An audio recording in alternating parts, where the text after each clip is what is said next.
All right, and hello, everybody. This is Michael Condon representing the TooMedToo's Star Wars Network, and this is the Septic Tank. Tonight, we're going to try and do something a little bit different than what we normally do, or, well, I don't know. I shouldn't say what we normally do, because God only knows what the fuck we're going to do on the Septic Tank, so, it's kind of a free-for-all, so... But if you saw the thumbnail from today, there's a game on there because we are going to be playing that game. All right, let me take this off right here. All right. Oh, wow. Camera, come on. Okay. Yes, Mr. Rez. That picture is from a long time ago when... I don't know, a couple months ago, 6 months ago. It's like, whatever. From when Taylor Swift was having her problems with record companies and whatever bullshit it was. So, it's not right that artists get their shits taken from them. Not shits, but actual things. But yeah, so that's what that picture's from. And now, all right, those of you that are usually here, oh, we got some. Oh, we got what we got to say.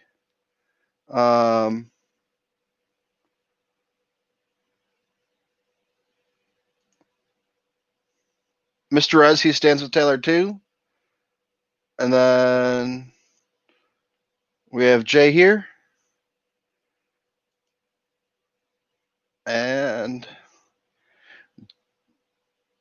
Duchess Raven Spencer in the house. That was a trivia question for y'all. So yeah. I ordered this game from Hasbro Pulse like forever ago, and it never came. And then it finally got delivered. I go down to check and it's not there. And it's like, okay, it was delivered. And I'm like, no one delivered it. And no one rang my doorbell. I was home all day. So like, what's going on? And they can't do anything. FedEx or whoever the fuck it was, UPS, they can't do anything. Because they need to do an investigation or whatever. I was like, can you call the driver and find out where it was left? Like, no, you got to wait, 3 days or whatever. So I get a hold of Hasbro Pulse, which took me like an hour because they don't have anybody there. And they're like, well, you already talked to the company. We can't do anything for you. I'm like, okay.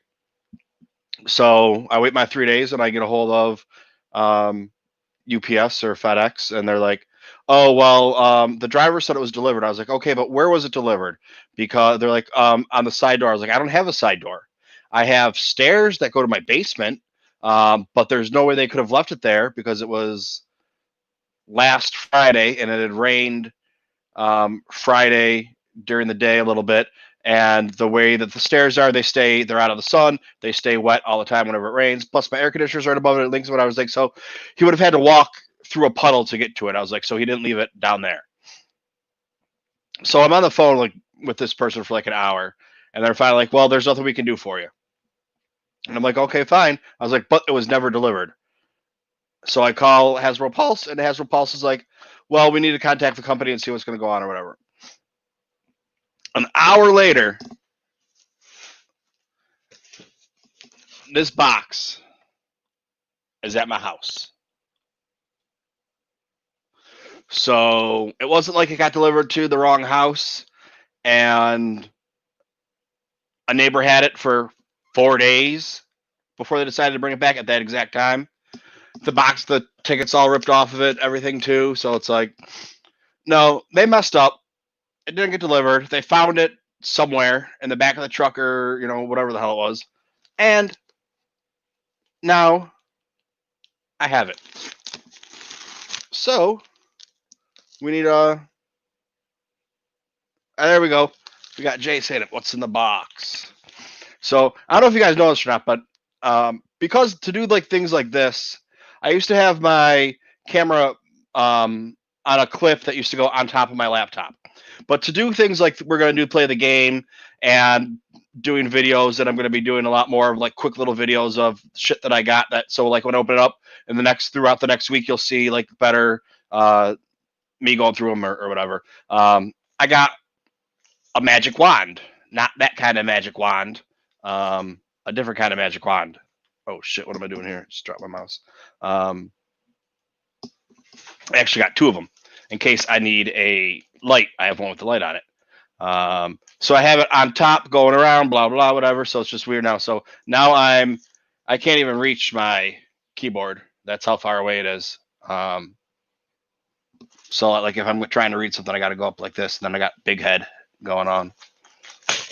But here we go. Here we go.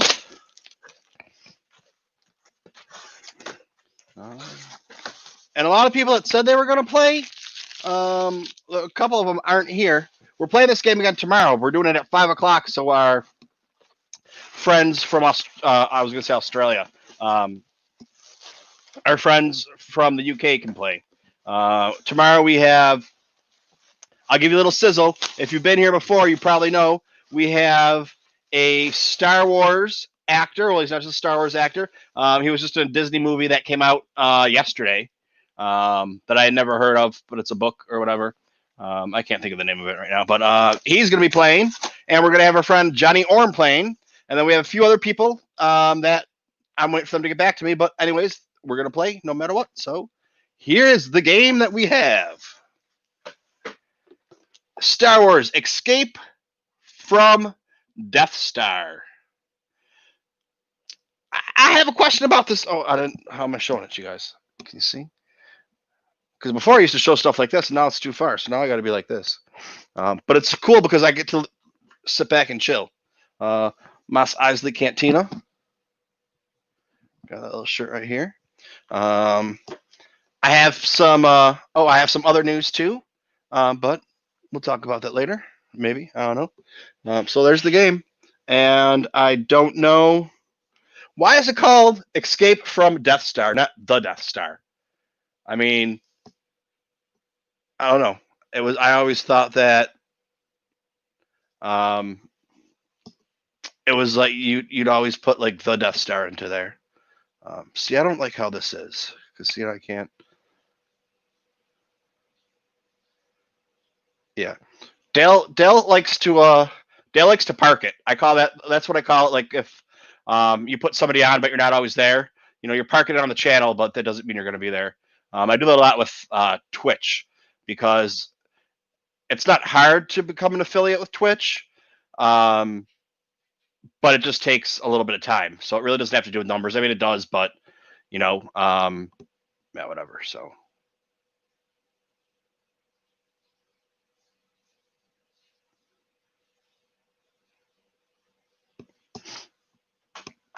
So yeah, so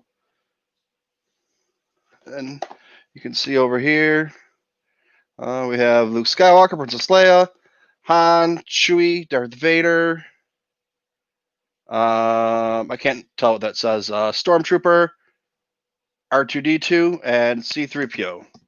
And they actually have R2D2 and C3PO spelt out, not Star Wars spelt out, just spelt out, which is good to see because TooMedToo's is spelt out too, but it doesn't have the hyphens in there. And when you spell it out, if you see how it actually is, it doesn't have the hyphens in there either. The number 2 hyphen MED hyphen 2 it has, but TooMedToo's just it. So here we go, the elusive box that I had to spend. I overpaid for and spent like 3 hours on the phone tracking it down.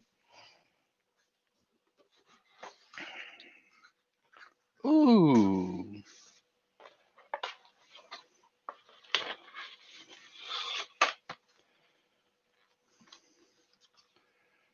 Retro collection. Let's see.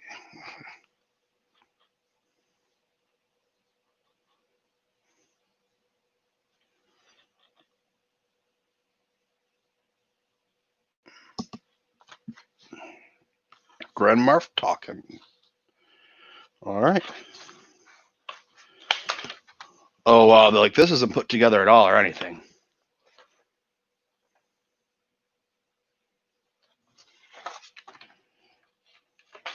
Oh, that's just garbage, I think. Okay, so I don't know how the hell you're supposed to play this game. I'm just pulling this shit out of here. We're gonna put together. All right, here's what we're gonna do. I'm gonna clear off this table right here because now, with the wonderful technology that we have, that just means that I got some stuff.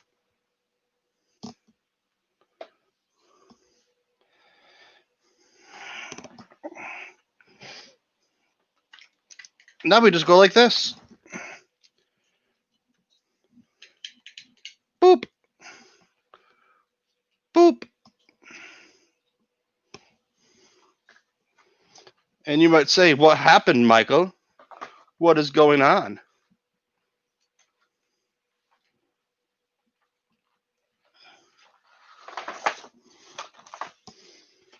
Well,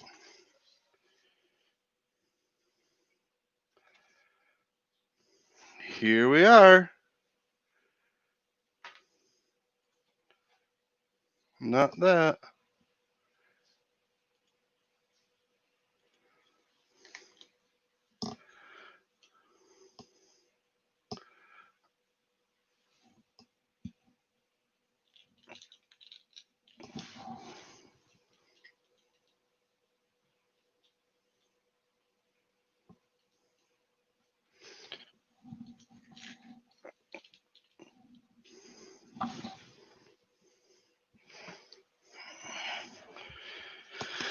All right, almost there. Stay on target. Almost there.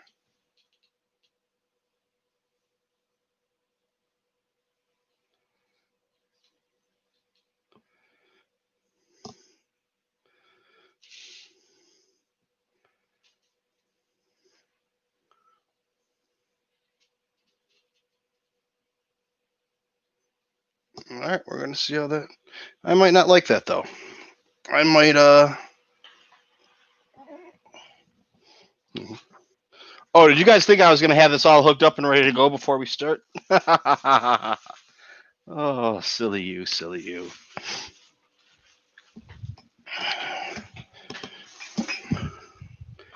I think I'm going to have to come over here.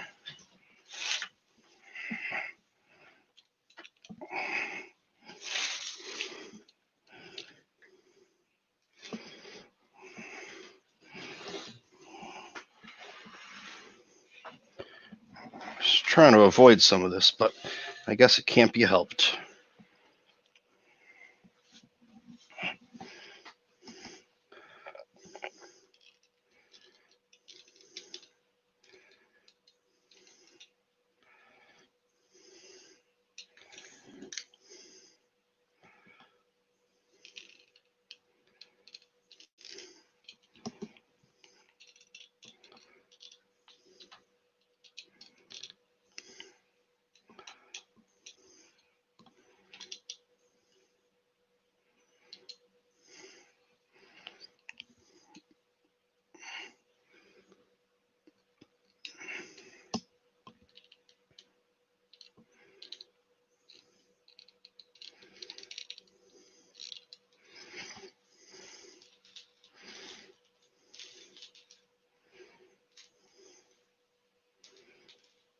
I don't know, dudes.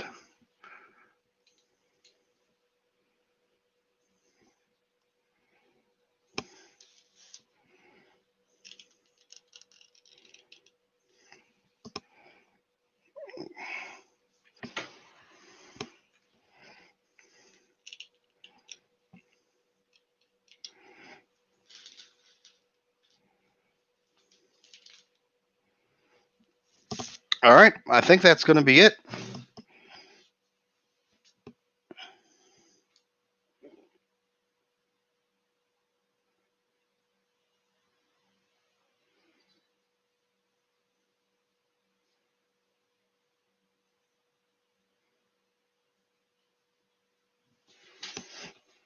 All right, all right, all right.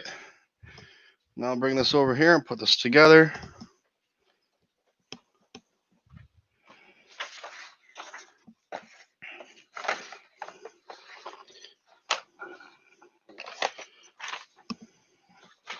I'll leave him there for the moment. Put that there. Oh, I almost kneeled on Tarkin.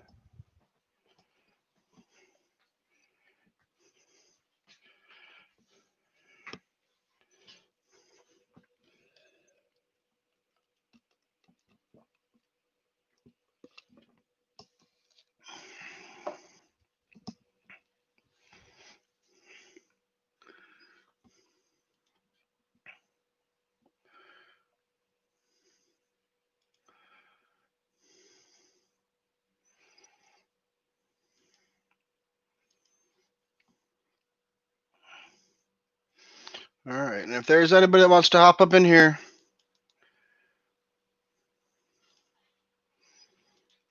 feel free. Some of the people that we're going to play aren't here. Excuse me. So, all right. get this all put together. I don't know what the hell that's for.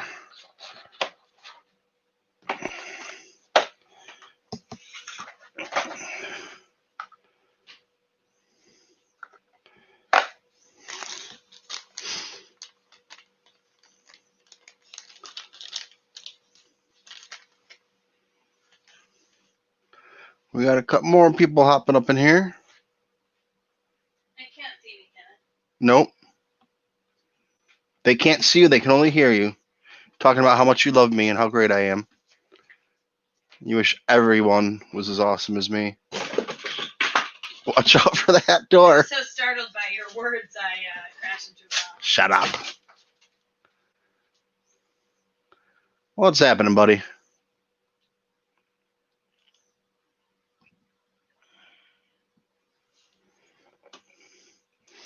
Oh, dude, that camera, man. That camera's not bad. Now we got it figured out.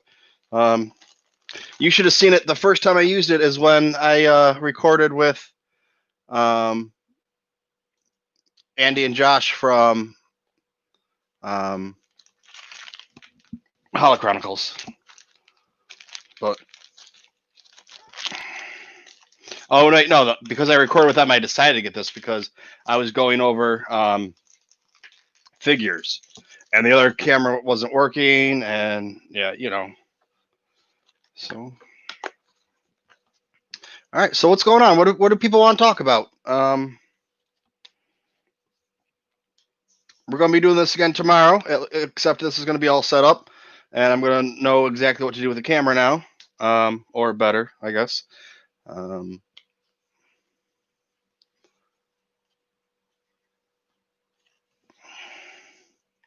Yeah, I didn't see any of the other. I don't know what's going on with the camera comments.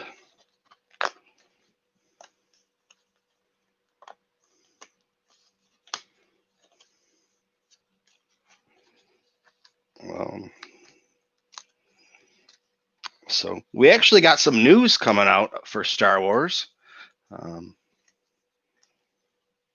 but I know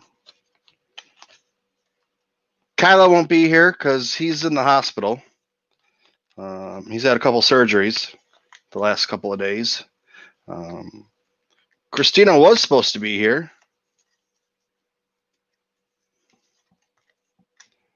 More boxes? I mean, I do have a bunch of boxes.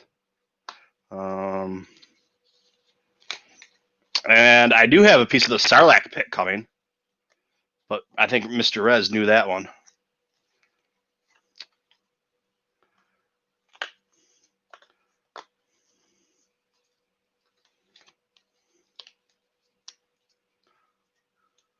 Alberto, how are you doing? Everybody that's here, make sure you are following Radio Rebellion on YouTube or on Twitter or on both, actually. I mean, if you follow him on Twitter, you'll see when he posts about the YouTube, and then you follow him on YouTube.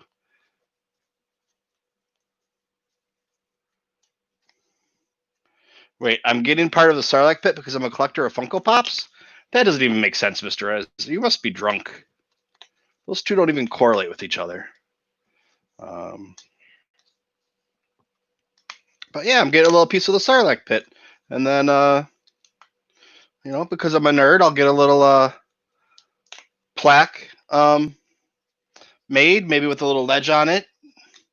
And then I'll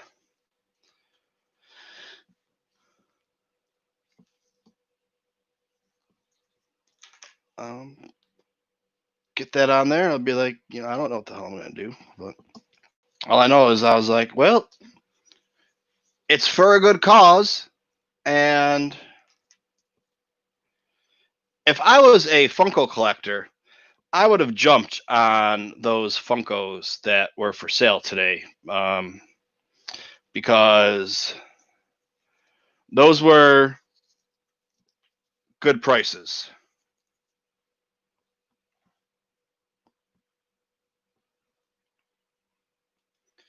Especially when they started dropping the prices down.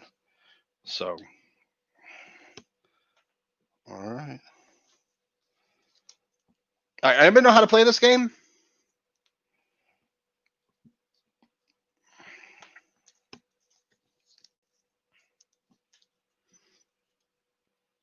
No, nobody knows how to play it.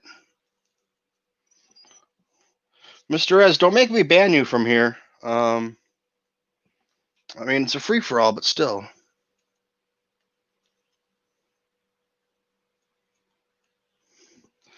Mr. Ez, why do you want me to go to Egypt? I don't understand what you're trying to say to me.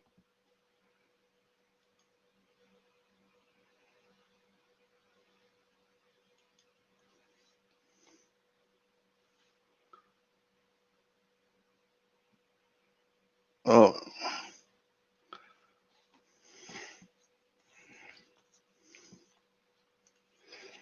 Are you still banned?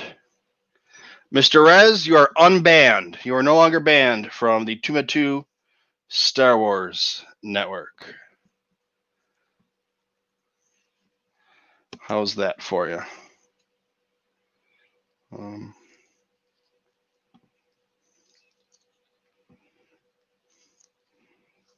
Okay, so I don't really know why we have all these pieces here. Why did they give us all these extra ones?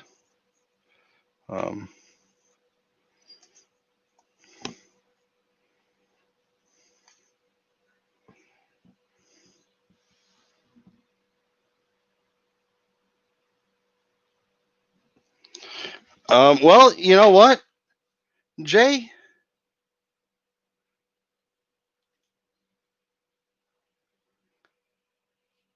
I am going to tell us that right now.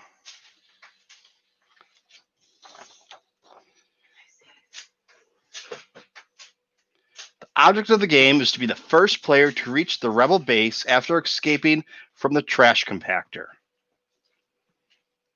We have, okay.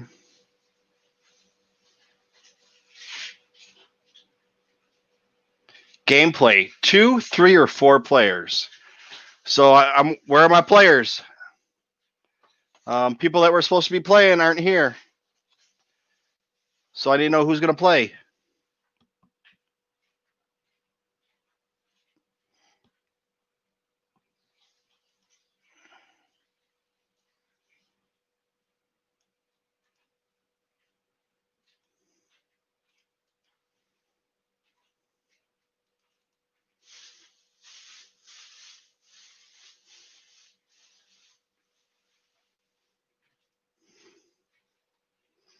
Hey, do you want to play Escape from Death Star?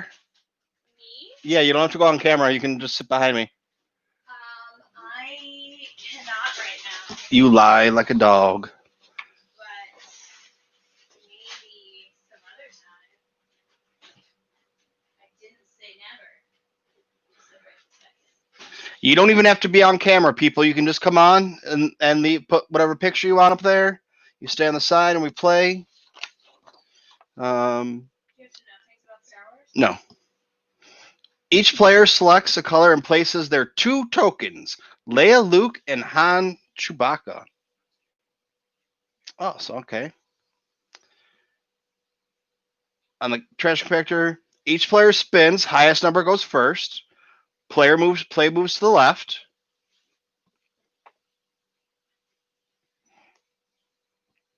On your turn, spin the spinner and move one of your tokens that number of spaces.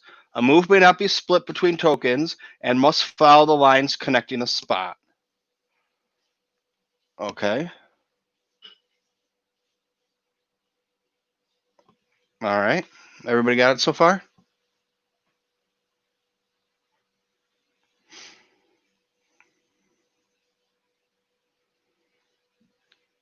You can move a token forward, backwards, or sideways, but you cannot reverse directions after a given turn, on a given turn.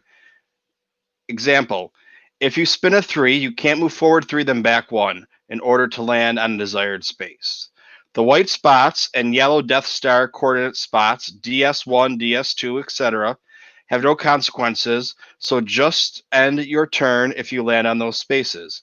If you land on a blue force spot, draw a force card, from the top deck and do what it says on the card with that token, and then end your turn. If the card says you must return to the trash compactor, move your token directly back to the matching colored area of that space. Any other penalty, move back. Example 3, must follow the shortest route to the trash compactor. When you're finished with a force card, place the card at the bottom of the deck. All right, everybody got it so far?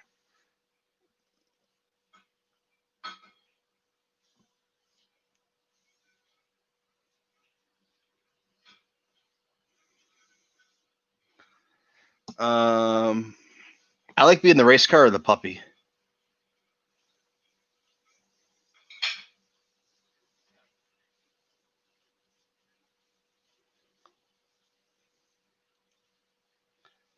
Well, I'm trying to read the instructions so people know how to play.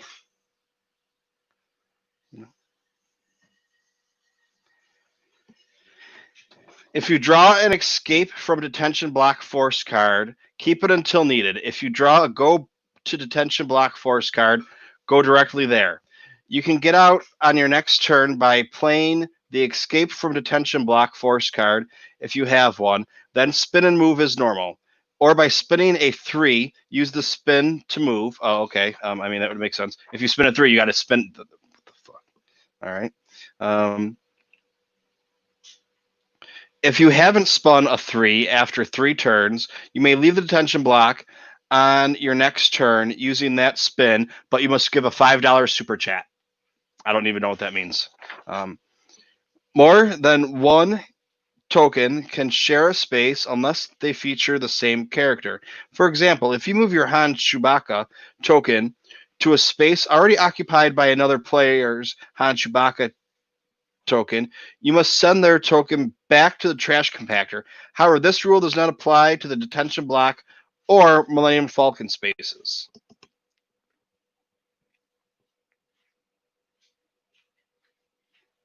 Okay.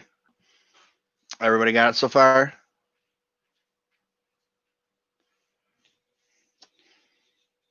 Before moving to the Millennium Falcon, you must complete 2 missions. 1, collect a Death Star blueprint card by landing on the control room space by exact count with 1 token. 2, collect a tractor beam card by landing on the tractor beam space by exact count with 1 token. If you already have the card associated with the space, do not take another one. All right, I don't know.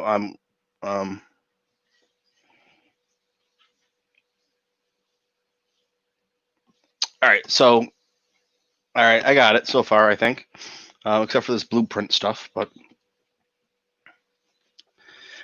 after completing both missions, you can move to the Millennium Falcon on the following turns, but you must land on the space by exact count with each token. If you do not spin the exact number, get as close as you can and wait until you spin a 1. Once your tokens reach the Millennium Falcon, you are no longer affected by force cards, and you can enter hyperspace, the area between the Millennium Falcon and the Rebel base, on your next turn, moving both tokens as 1. The Millennium Falcon is the only safe space on the board. If your tokens get sent back from hyperspace, they only move back to the Millennium Falcon. All right, so once you're up here, if you're over here, you get back. All right, got it. All right.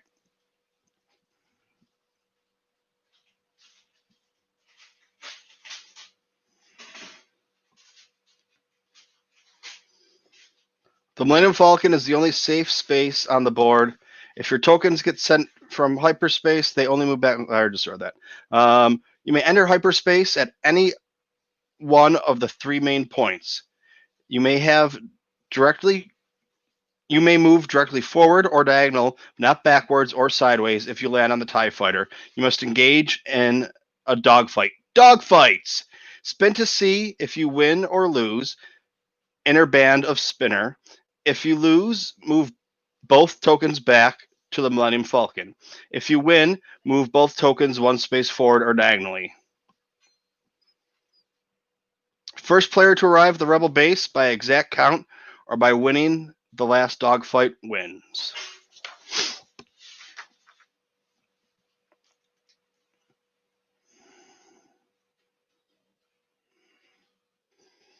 All right. Okay, people. What do we have? Oh, so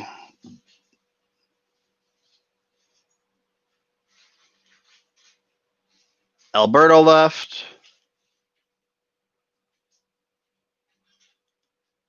And Jay left. And there you go to find the rules of this game.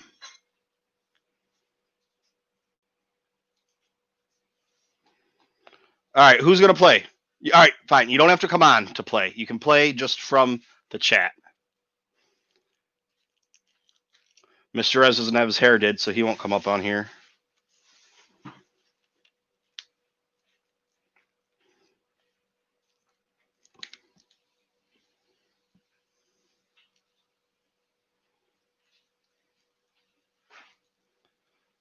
If we get some people on here playing, whoever wins gets a swag bag from me. But you got to be in it to win it. I'm getting ready to send my swag bag out.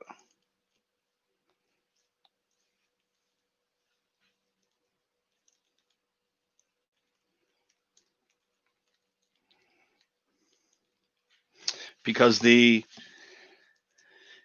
Amazon's funny, man. It told me some stuff was going to be here till Monday. And it came yesterday. Something else was supposed to come tomorrow. Got here today. No, you need to pick a color. Because you're both. So like if you're green, it's not focusing right now. You're Hana and Chewie.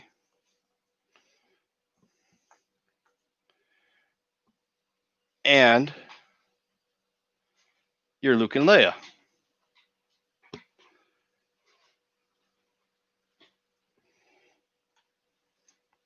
So then when you go, you move over to here, and you're like, okay, fine. And then this person comes up here, and they get a 3, 1, 2, 3. They can't move there because you're both lovers.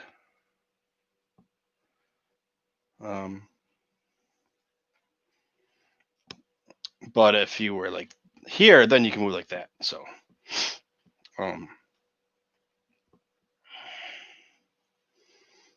okay, we have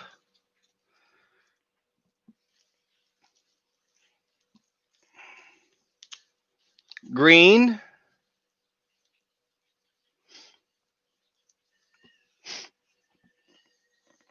All right, Dale, what color do you want to be?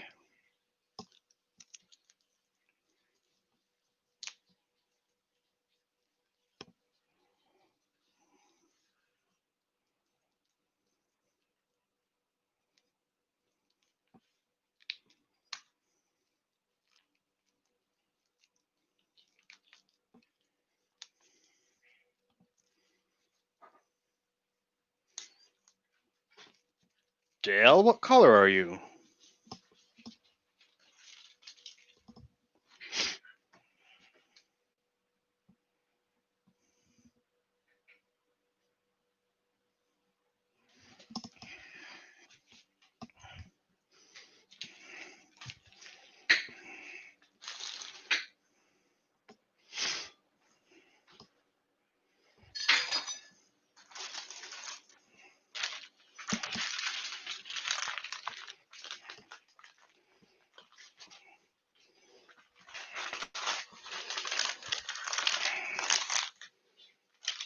Little hint on the swag bag. Those bad boys. along with a few stickers.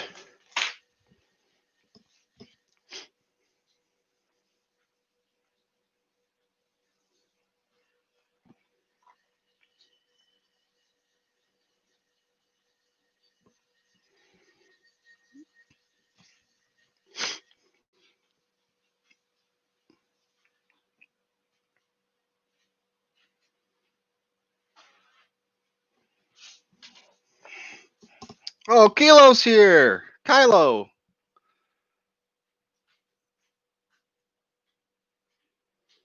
How are you feeling, dude? Y'all hopped up on goofballs? Okay. So,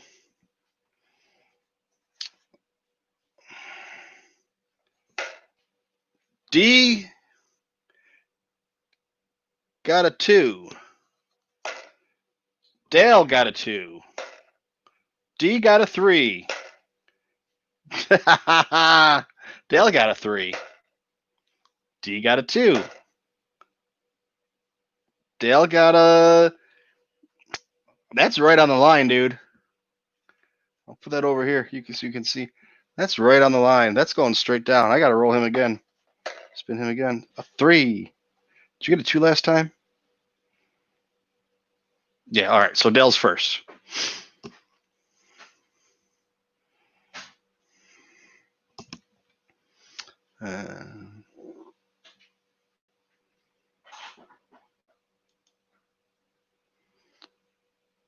Andy stopping by.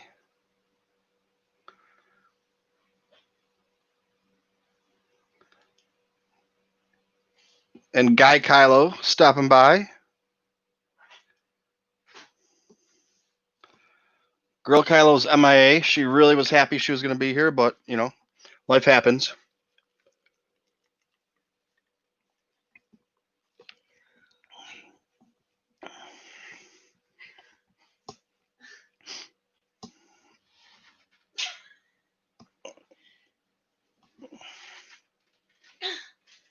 Holy moly.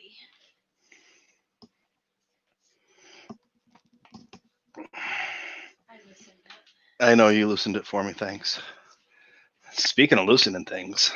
This is the septic tank. It's not safe for work. It's like I said, butt plug. Okay, so we got green going first. 2. Who do you want to move first? Do you want to move?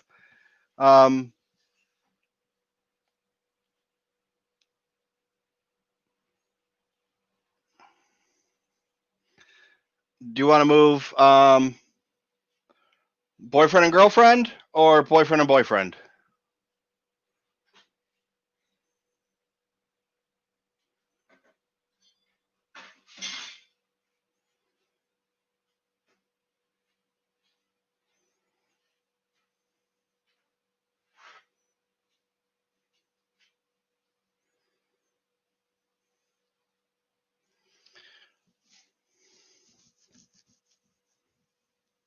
Okay. Do you want to move them this one? I should ask you all the same. On this first one or the second one? And you have the rules in front of you too, so if I make a mistake, just let me know. Because y'all are my guinea pigs for trying to figure this one out right now. But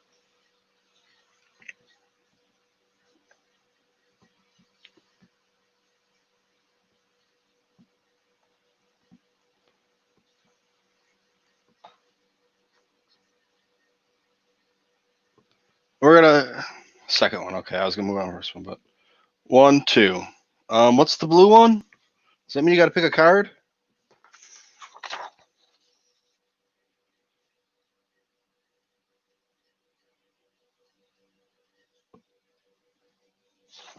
Okay. Oh, I didn't shuffle these. Should I shuffle these first before we use them?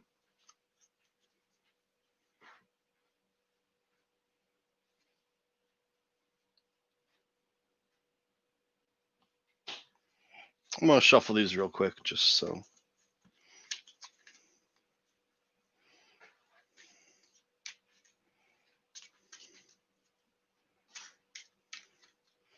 Make sure you like and subscribe and share.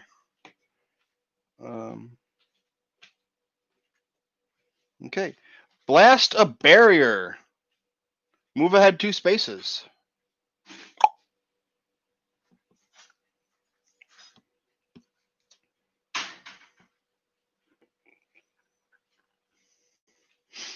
All right, Dale, you got a 1. You want to move boyfriend and girlfriend or boyfriend and boyfriend? And then you want the first one or the second one?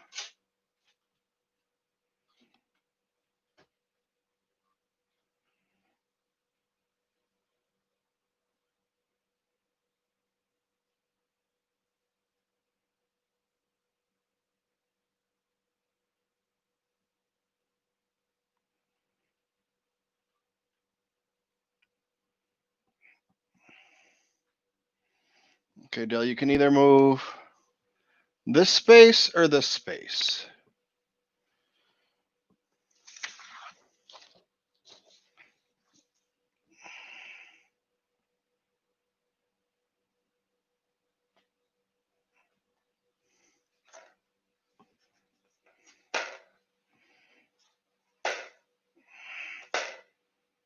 All right, 1.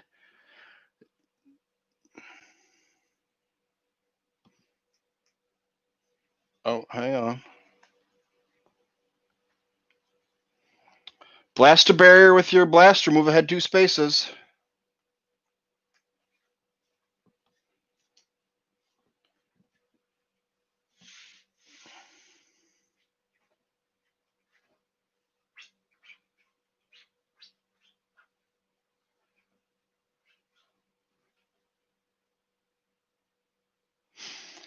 All right. You get to move 1. D. You can either move the boys 1 to a blue spot, or you can move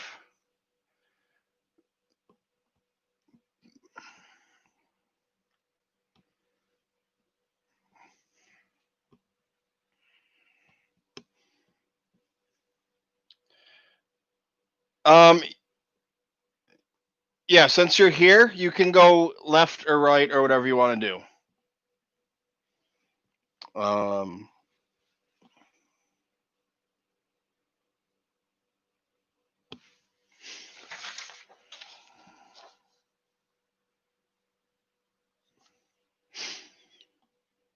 Okay. On the first one or second one?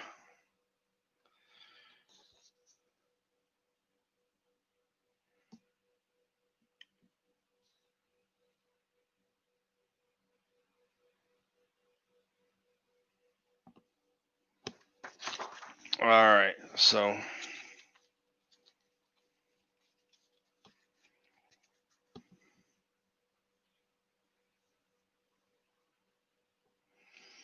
right. I'm just going to go over this really quick.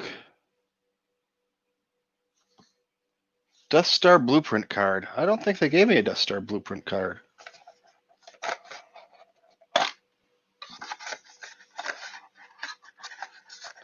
Yeah, force cards and a spinner.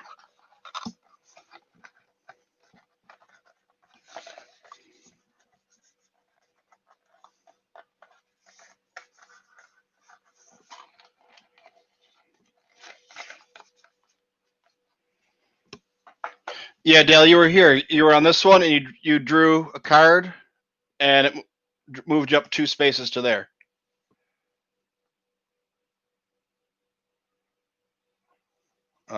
But now it's supposed to say have these Death Star Blueprint cards, and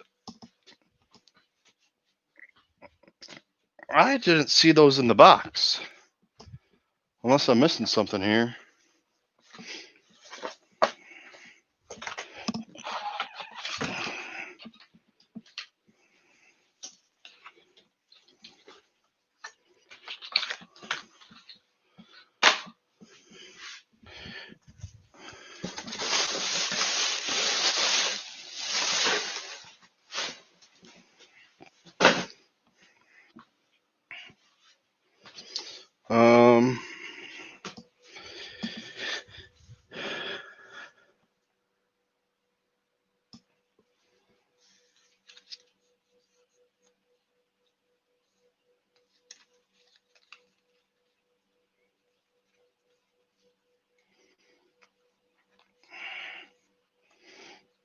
Oh, see? We got Smarty Pants in here. I shuffled them in.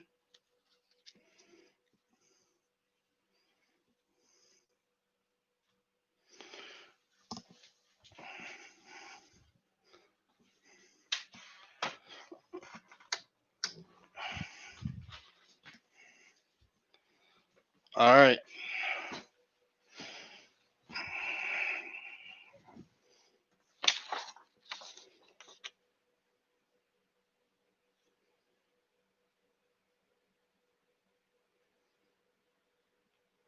Now, what do you need the blueprint cards from? Where do you get those?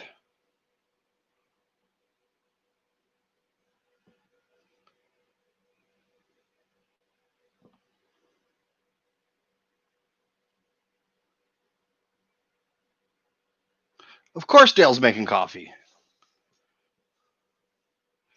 If you land a blue force spot,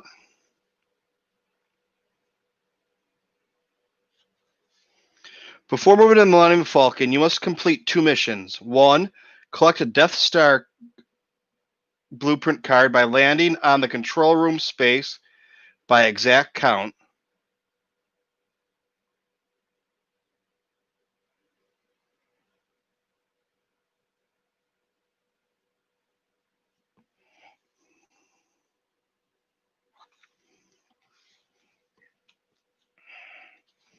A tractor beam card.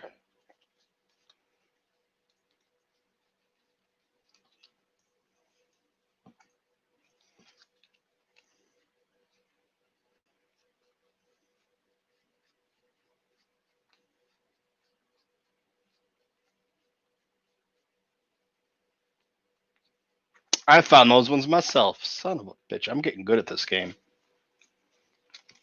Okay, so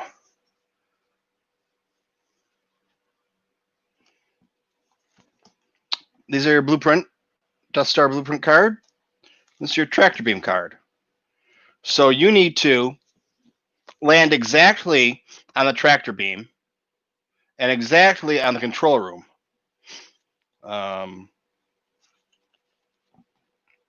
So, like, for example, if you're here and you roll a 2, you can't do anything with it. But I'm not sure what the numbers, like these D2, D3, D1, what those are for. But all right, at least we got it going now. So, all right, whose turn is it? I got all confused now. I don't know what's going on. I'm going home. You guys finish yourself.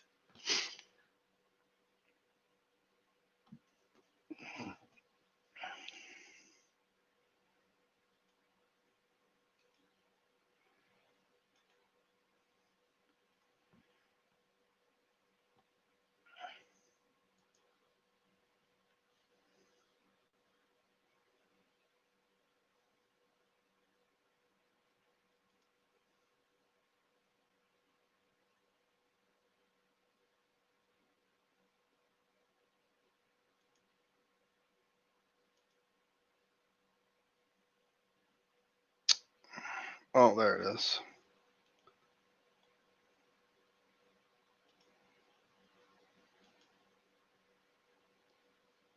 Okay, so now I believe it's Dale's turn. Dale, get ready. What do you want to do? 1. You can either move this guy up 1 to a blue guy there, move this guy, or you can move him over to go try it because you're on this spot right here. Move him over, try and get him to there. Because you need to land here, and you need to land here before you can go up here.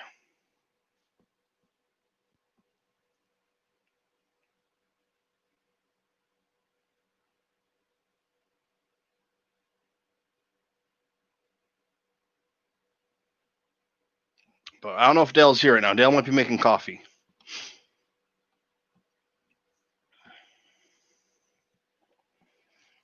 See, now Dale's got the options. Because, like, if he moves over here, he can't occupy the same space as this. But this one can occupy the same space as this.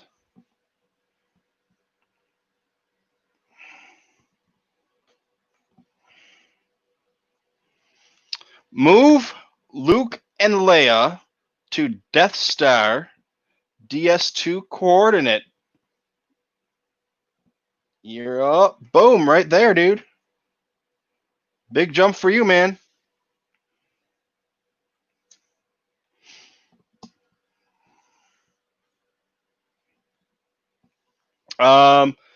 You have to go here. Each one of your pieces has to go here. Does each piece have to go? You have to go here and here.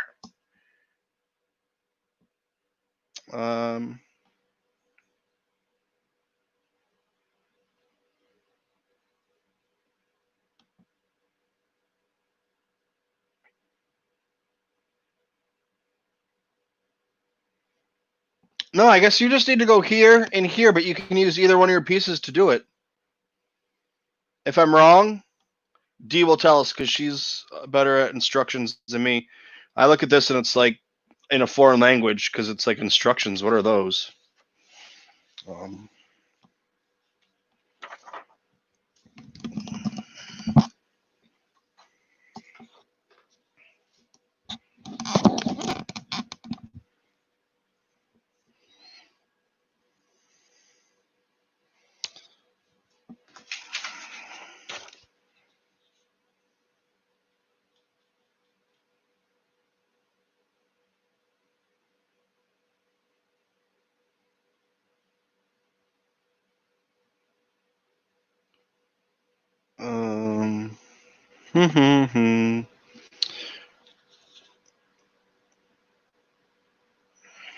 So we just need Dale to tell us where to go.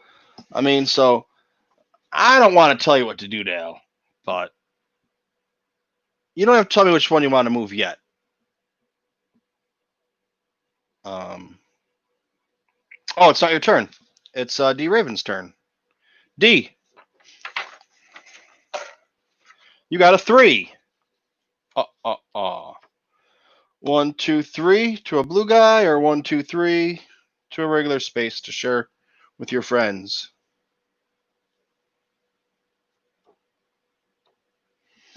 No, Dale. So it's D's turn, but now, I mean, I don't know. You can do whatever you want to do, but you have the option since you're up here to try and roll a 2, or actually, no, you can't change direction. So you want to get a 1, and then another 1 to move into there because you can't go down and over. So basically, you want to roll, and you want to try and get this guy up into there, and this guy into here. But it's going to take you at least 2 turns of 1s. So if you get a 2, you move this guy up 2, or whatever. So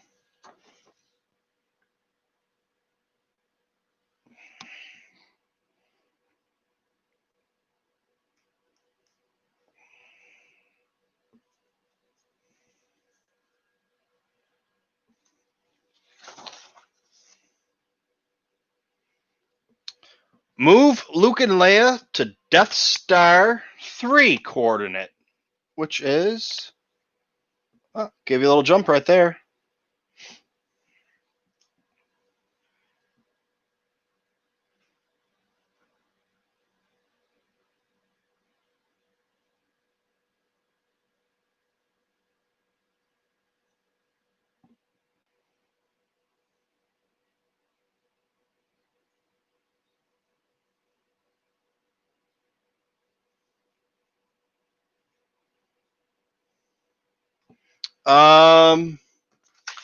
You don't get another blue card. You don't get you didn't. Yeah.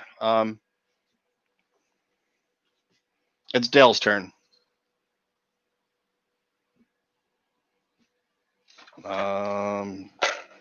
Dale, you got a 2.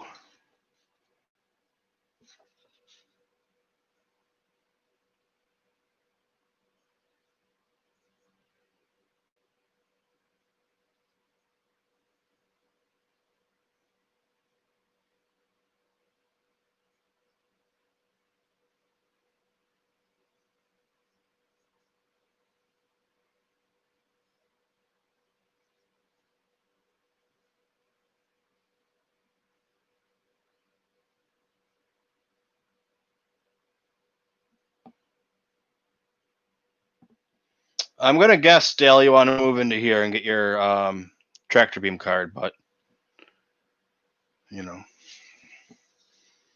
we'll see what happens. We'll see.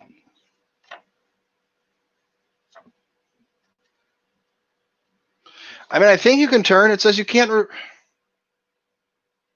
It says you can't reverse directions. You can move a token forward, backward, or sideways, but you cannot reverse directions on a given turn. You can't move forward 2 and then back 1. But I guess you can move forward and sideways because you're not reversing. You're just going with it. So we'll put you there. Dale, you now have in your possession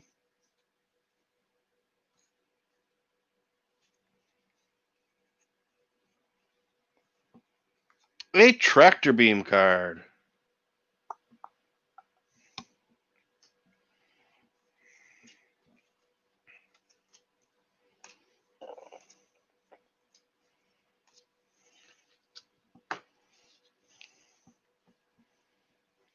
Okay. 1 for D. Which 1 for D do you want to move?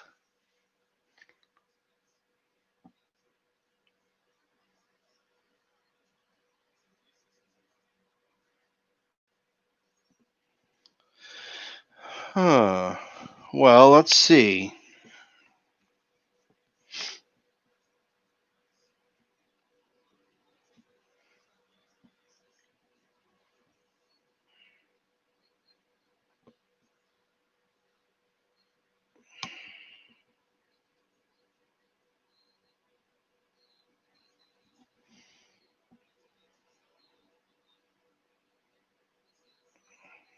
I'm just going to move the fellas up here.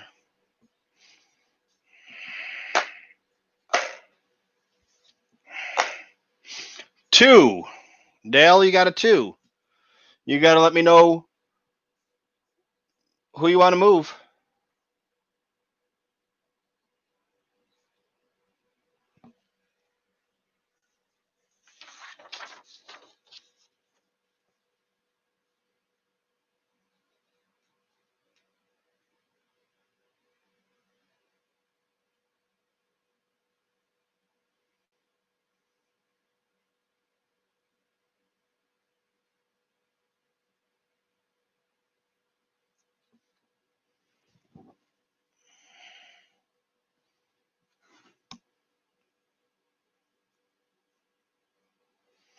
Dale, you got a the force is with you. Escape the detention block.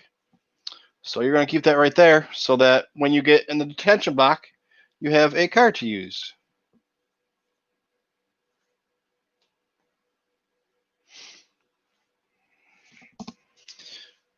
I'm just trying to figure out exactly what you need to get into here. I know you need both cards, but it's those last few directions I got to reread, I think.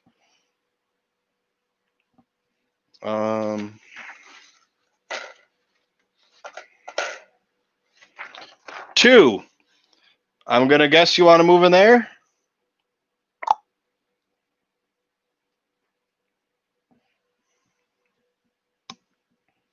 To get your card.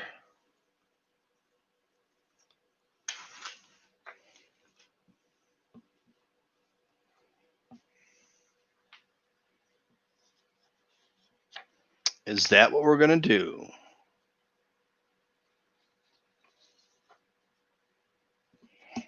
Okay, you got your card. Dale, you got a 3. What you want to do with your 3, Dale?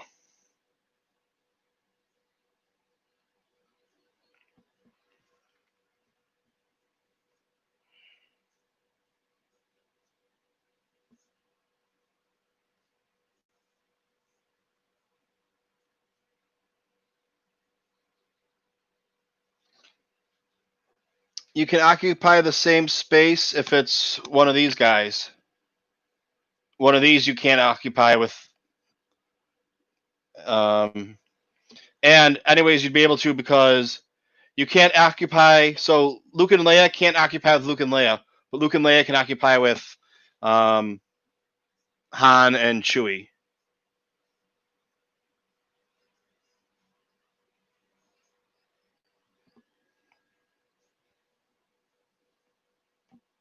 Okay, you need a 1 to get your blueprints. No, because I read that because that's what I was going to do when she said go for me. I was going to move, try and move this guy here to block you, so you couldn't go out here. You'd have to go around. But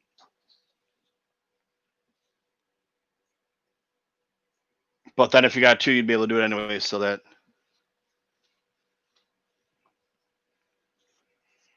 people are getting crazy up in here now.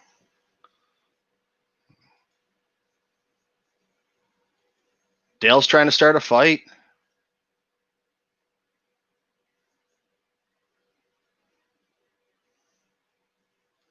Dee's not having any of it. She's like, "What? You can't laugh. I got nothing for that." All right, so what are we doing now? D, it's your turn.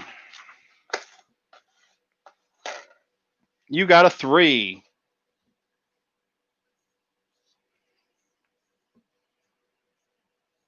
What you want to do with your 3?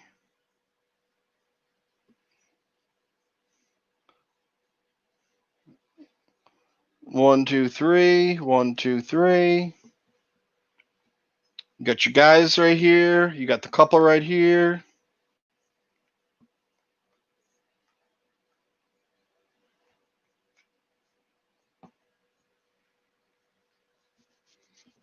All right, so on the next septic tank, it's going to be fisticuffs.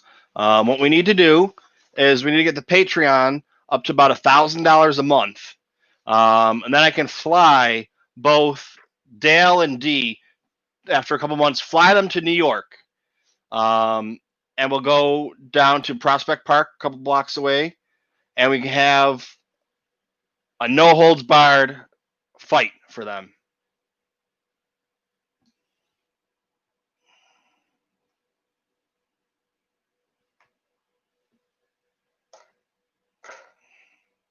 Dale, you got a 1. Dale's in there with a 1 for the blueprints.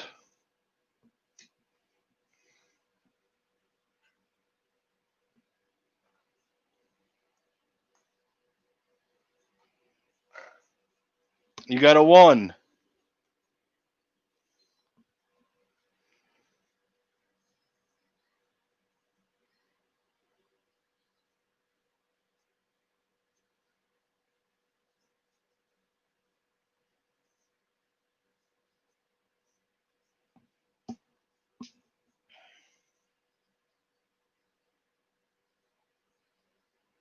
All right, Dale. You got a 1. Who do you want to move?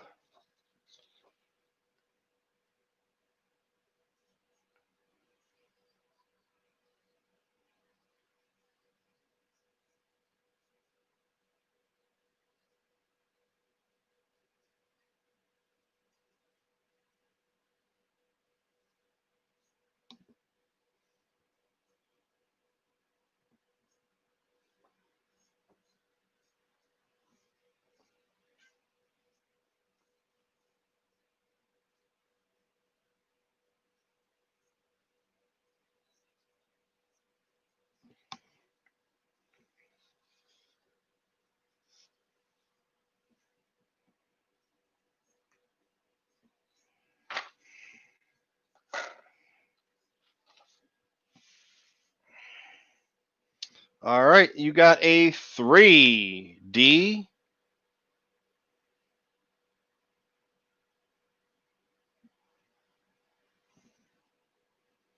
You still need to get all the way up over here to get that.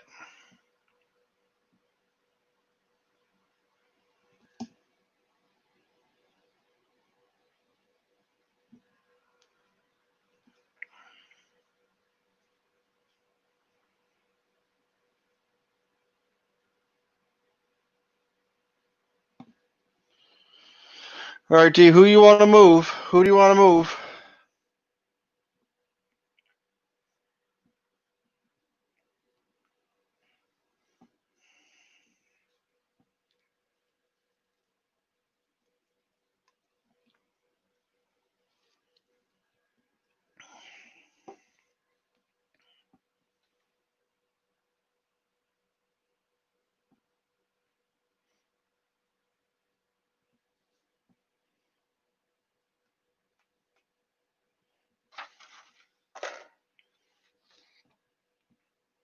Dale, you got a. Oh yeah, Dale, you got a 2.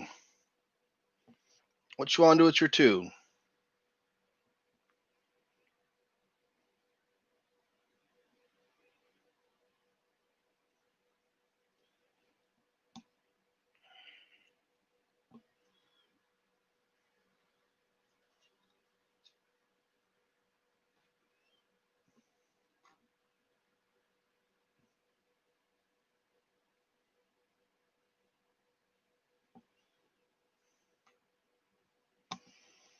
Dale, move them 2.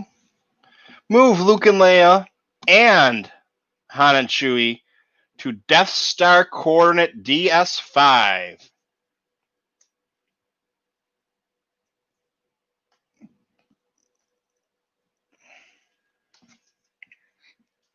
That could have been a big one. Well, I mean, it's really not that big of a deal, but I don't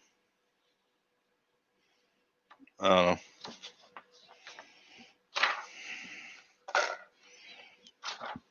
One.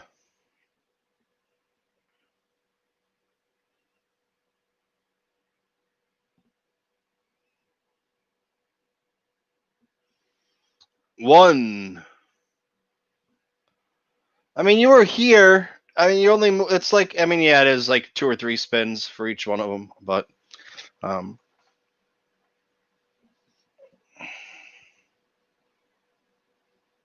I'm guessing you mean forward this way towards it, or did you want to go to blue?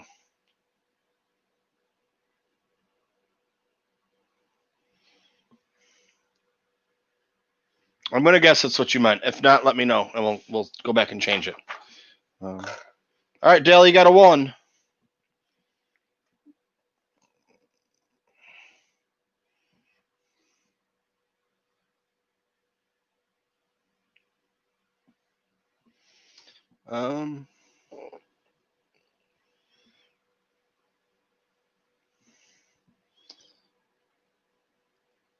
I just need to know who. Well, I mean, you can really move anywhere you want to, but I mean,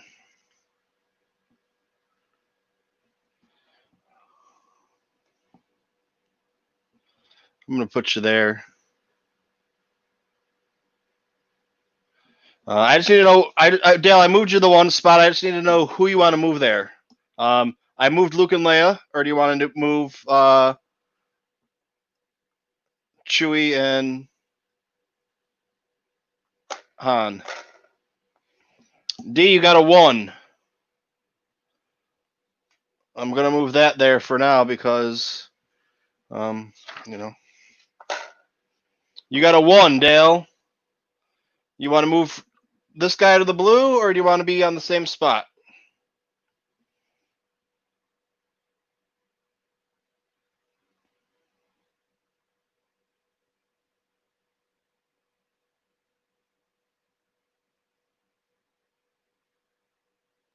I mean, the only way it's gonna matter is if you get a card that says move Luke and Leia to D6, but that's really like back here or something, or over there, but that's really not going to matter which one because you're on the same spot right now. But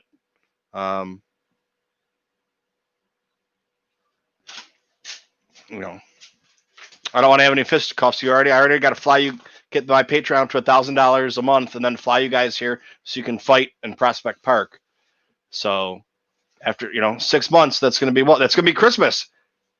So that's your goal, you guys. Get my Patreon to $1,000 a month at Christmas, and I'll fly you both here. One way. You got to find your own way home. I'll fly you the winner home too, to give you so. You both get flown here. The winner gets flown home. I think that sounds fair. Gives you a little incentive.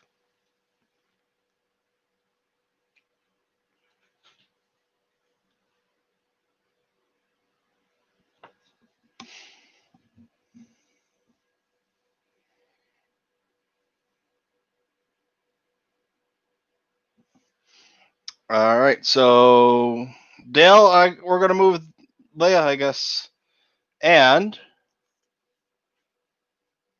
win lightsaber duel with Darth Vader. Move ahead 3 spaces.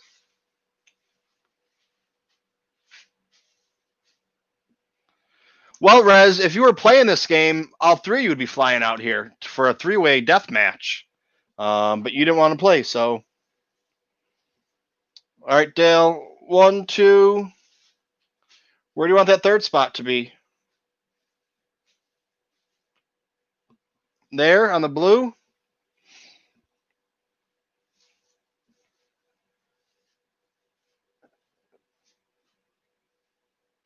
So here's the only thing, though, all right? So if you stay here and D gets that spot right there and comes back over here, lands here, she's going to send you all the way back to the trash compactor detention, one of the 2. If you don't get up there in time to stop her.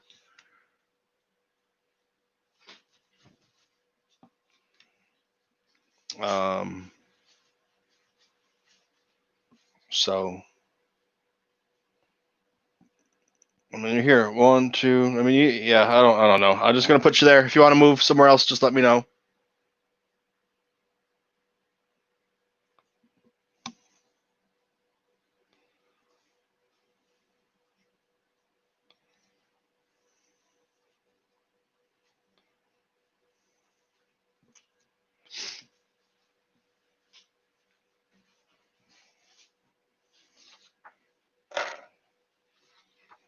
All right, you got a 2.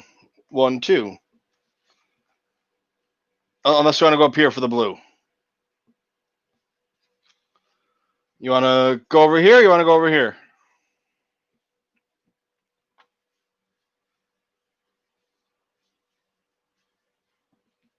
She can jump your characters, but after she still needs a 1 to get in here. And then she can come back over here. And Luke and Leia can't occupy the same. You can't be in the same. It's like the time-space continuum. You can't be in the same place at the same time. So if she gets this spot and comes back over here and goes to this spot, and that's where she's going to end up, she kicks you back to the detention center. But okay, you want to go with the blue? I'll move to right. Oh, outwit Grand Moff Tarkin. Spin again. When you got a 1, I'm going to move you right there because I'm going to guess that's what you want. And now you have all the plans in the world. And your buddy Obi-Wan turned that off.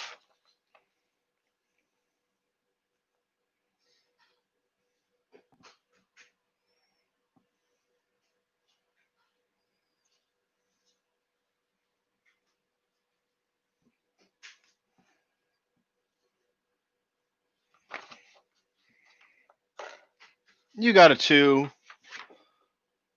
1, 2.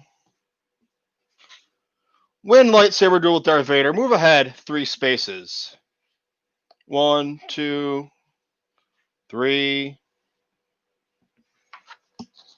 All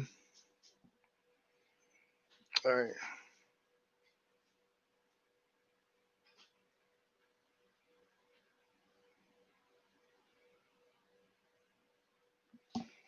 Okay, so yeah, so you need a 1 to move into here, or a 3 to move into here, but you need to move both these guys into here so that you can go for there.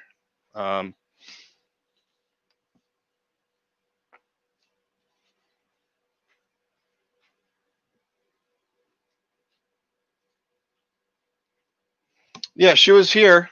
I moved her to blue. She was here. I moved her to here because she got a 2. She said I figured she was gonna move to blue because that's. I mean, she can't move that one at all. So she got to spin again, and then I moved that one and the 1 for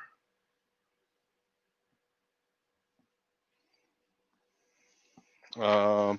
Now it is her turn. And she got a 2.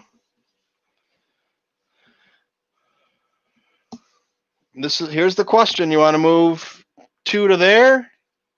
Or you want to move this guy? 1, 2, 1, 2.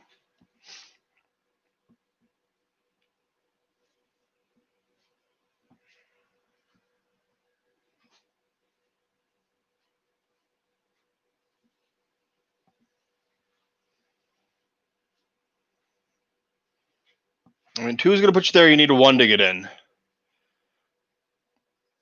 2 is going to put you there. You need a 1, 2, 3 to get in. 2 would put him back in the detention center. 1, 2, 1, 2, 3. So.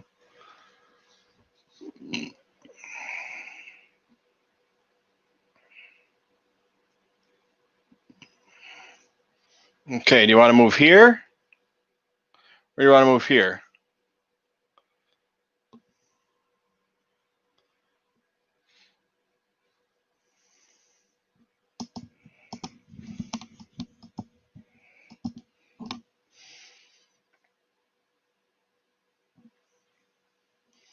If you move here, a 2 afterwards bumps him back to the detention center.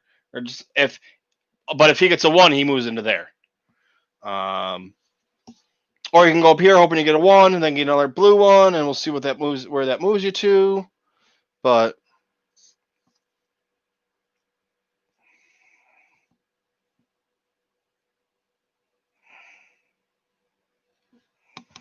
that was the second option, I believe. I can't even keep my own shit straight. So 3. I'm going to guess you want to move 1, 2, 3 into there. So this game can either be really, really quick or really, really long. Because all this time we're playing here. Now, if you guys were actually on screen, it would be much quicker. But I know Dale can't get on screen because he has an issue with that anytime we've tried it. But once you get up here, then you got to go through here to get to there. And if you go through there, you go there. I know that made a lot of sense with words and stuff, but you got a 1. Do you want to move 1 to there or 1 to there? Boys or couple? Boys or couple?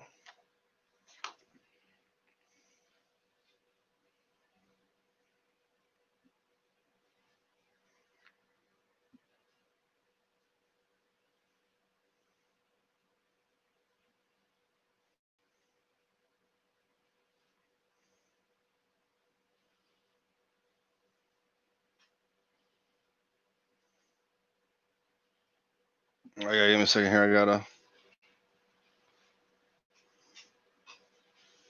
gotta do a little computer maintenance real quick.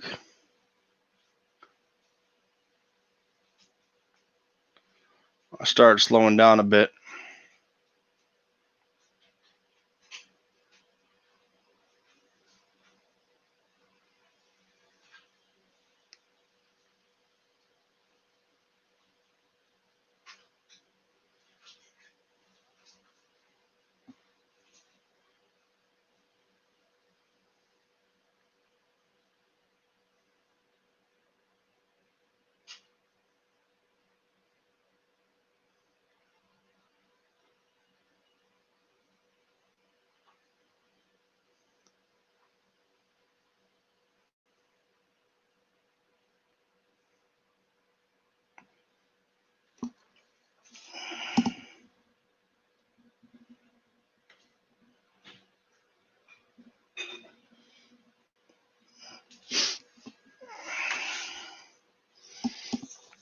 All right.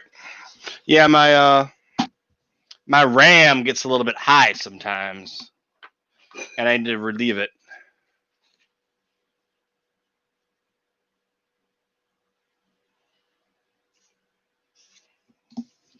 All right. So, I was waiting for Miss D. You got a 1, so you can either move 1 to here or 1 to this blue thing.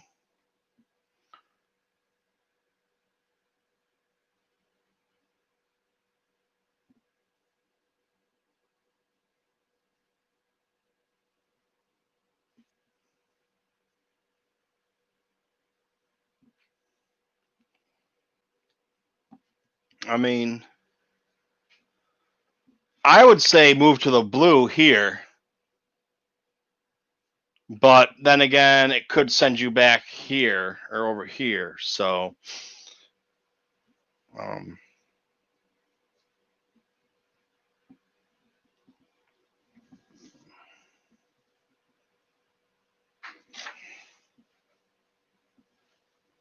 boy and girl, the blue. Oh, that's a big risk. What if it says move back to the trash compactor? You got to move all the way back. I would say that almost guarantees Dale a win, but not really because he might get it. Anyways, all right, let's see what we have here. We have win lightsaber duel with Darth Vader. Move ahead 3 spaces. 1, 2, 3. I should be a fucking game show host, man. I have that. All right, and next up we have Dale.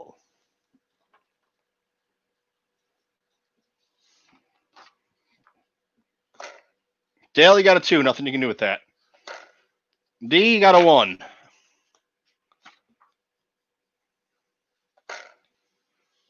Dale, you got a 2. Nothing you can do with that. D, you got a 1. Dale, you got a 2. Nothing you can do with that. D, you got a 2. Dale, you got a 1. All right, so now Dale is in there. So Dale, what you need to do now? Whoosh. Hey, there's no barking in Star Wars.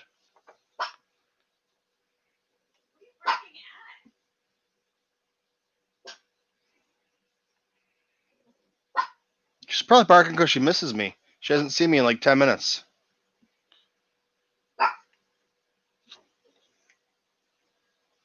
Come here. Come on. So I'll show you afterwards, but because I don't want to have to focus the camera again. But my dog built, you know how like dogs nest and stuff? She moved the pillows around and the blankets on top of each other. They're still folded, but she had moved them to make a little fortress for herself. And now she can't get out of it.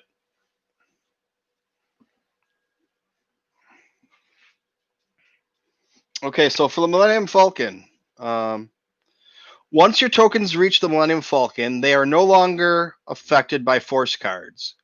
And you can enter hyperspace, the area between the Millennium Falcon and the Rebel base on your next turn, moving both tokens as 1. The Millennium Falcon is the only safe space on the board. If your tokens get sent back from hyperspace, they only move back to the Millennium Falcon.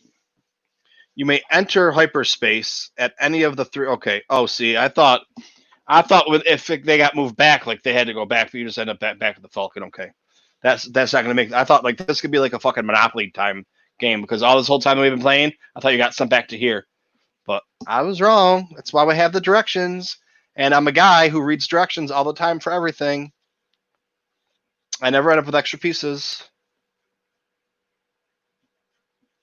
If you end up on here, so if you get a 1, I'm just going to say Dale because he's here. If you get a 1, I mean, I guess you could move here and you're safe. If you get a 2, you'd probably want to move to here. You get a dogfight, you got to spin for it.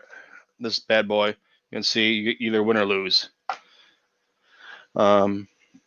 And then spin to see if you win or lose. If you lose, move both tokens back to the Millennium Falcon. If you win, move both tokens 1 space forward or diagonally.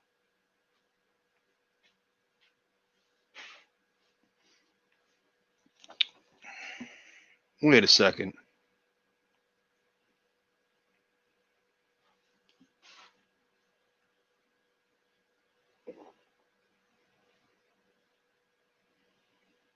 If you win, move both tokens one space forward or diagonally. Move to an empty space at the end of your turn, or move to a TIE fighter space and have another dog fight. If you keep winning dog fights, you can move through hyperspace in one turn. Oh, okay. So that's all right. There you go. So Dale, whatever. Now, did you just go one? You go one at a time? Yeah, you go one at a time. So I'm gonna move this out of the way for a second, but so you can see you got tie here and open space here. You can move here and you're good. If you move here and you lose, you go back to here. If you're here and you win, you get to move forward, or you get to move one space, either to here and your turn's done, or here and you go again. So you could win, win, win, win, win. I mean, now the odds of that, never tell me the odds, but that's where we stand now. Okay, I'm starting to get this game, down. I'm going to be an international player tomorrow, so I need to, get this done right. Oh, you were back over here. Okay, and D, you got a 1. Oh shit, it's all on right now. Okay, and just to make it easier, you're going down to one person each. Who do you guys want to be, boy or girl? Women. What'd you make us? Nothing. There's no women in Star Wars. What?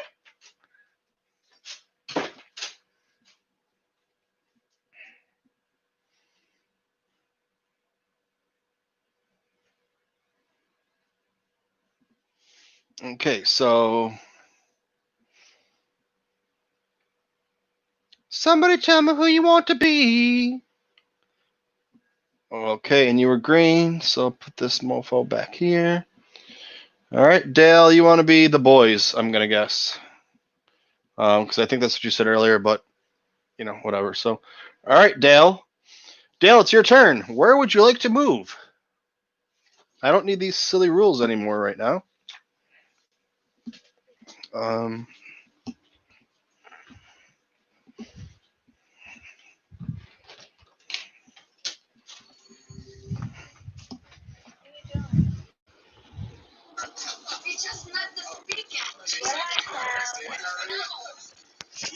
Stop. No, are you serious? Yeah, Wait, are you serious? No, I'm watching the first episode.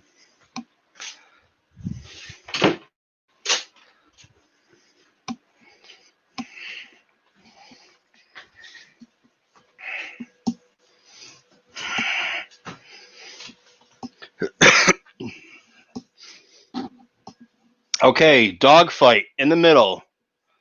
And you win. What do you want to do now, sir?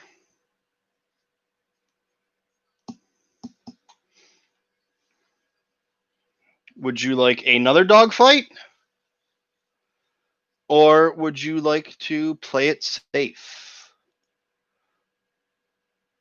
What would you like to do? What would you like to do?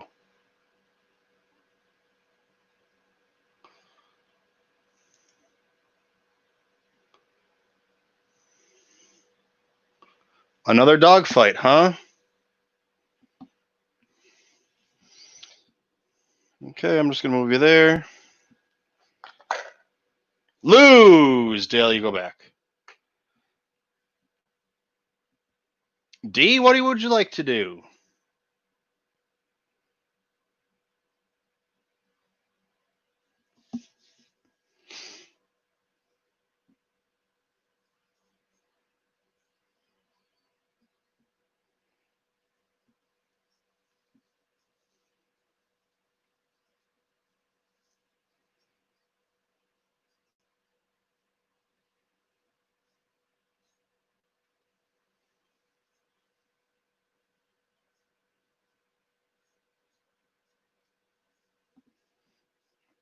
All right, here you are.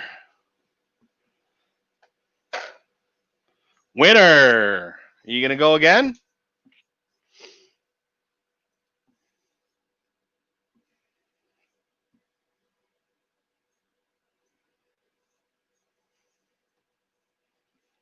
Your chances of moving ahead on this next one is 50-50, but I won't tell you those odds.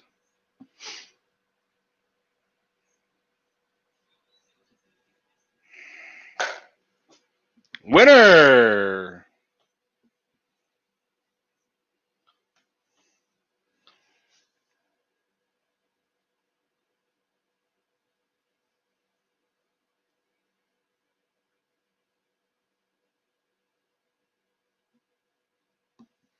What do you want to do? What do you want to do?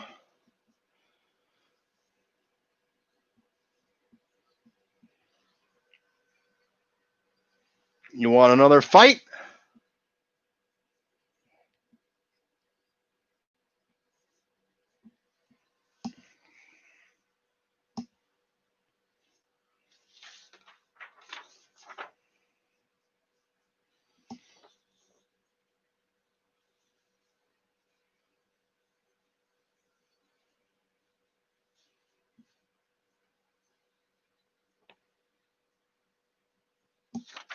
All right, she's fighting again. Winner! Okay, here we go. Here's the...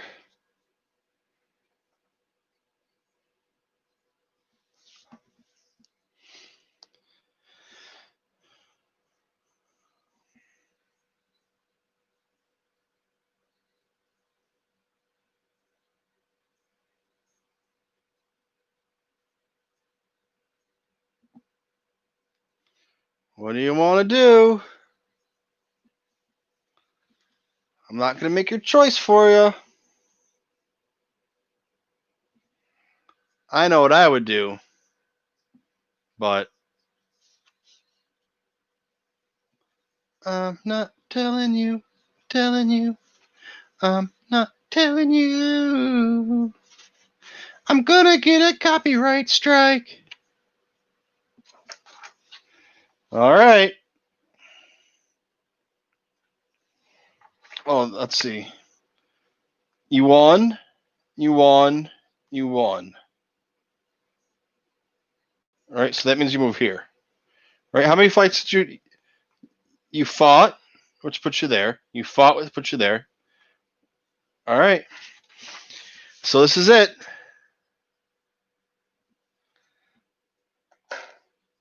Winner! Do do do do do do do do do do do do.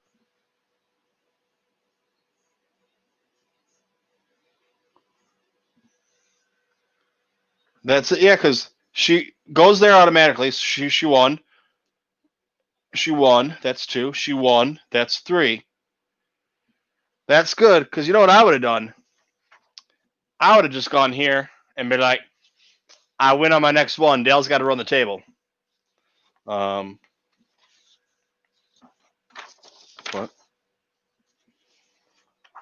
Yeah. So that was the game.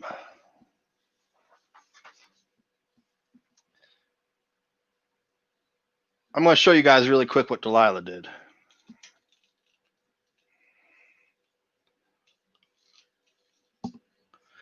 So those blankets were next to the arm of the couch, and you can't tell, but there's 3 pillows over there.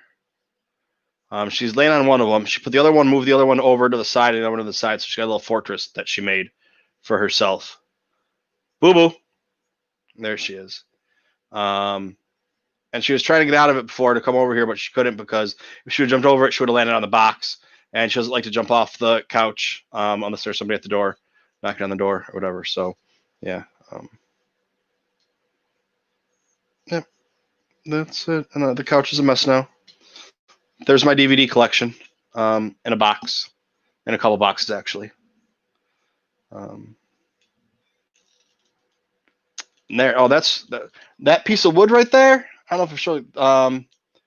My buddy cut down a tree in his backyard for a centerpiece for his wedding, and those were all on there. And I was like, you know what? That's really nice. I'm taking, or I think my girlfriend decided I was going to take it home, or we were going to take it home. And I sanded down a little bit better, and I varnished the shit out of it. So now I can sit there and slide on the table and not do anything. But, all right. Well, I'm coming, boo-boo. Don't worry. I got a Tarkin figure, yo.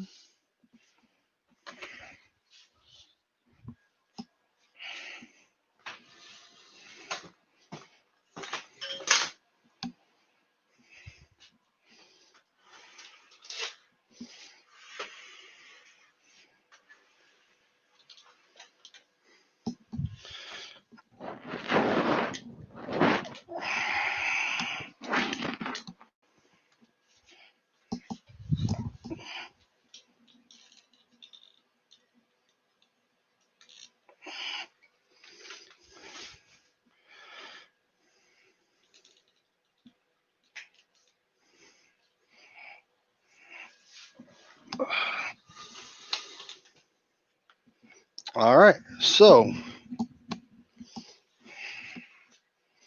turn that down a little bit.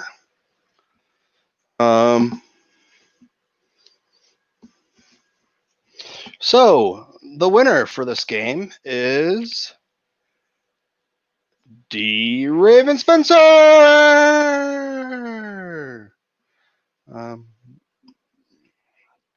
And because she has 0 chill, she won.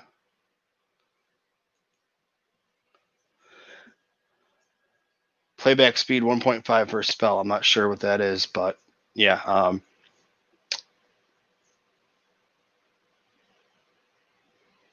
Anybody that wants to, or I should probably put it in the notes. Hey, if you want to watch it, just watch it double speed.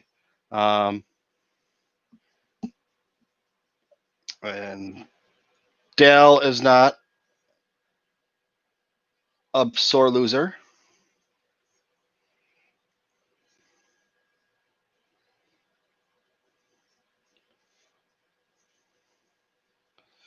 I don't even know what that means. Mr. Rez is congratulating me on my wonderful game playing abilities.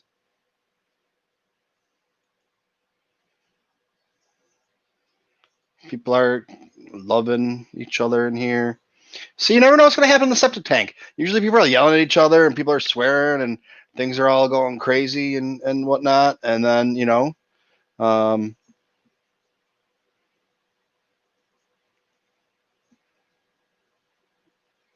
so.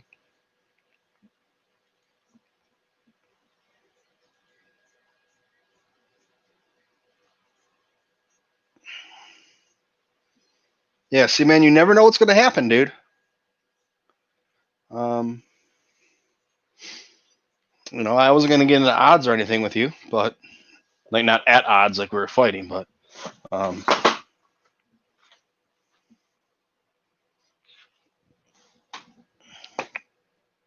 here, boo boo. Everybody wants to say hi. Delilah, come here. Delilah, everybody wants to say hi to you.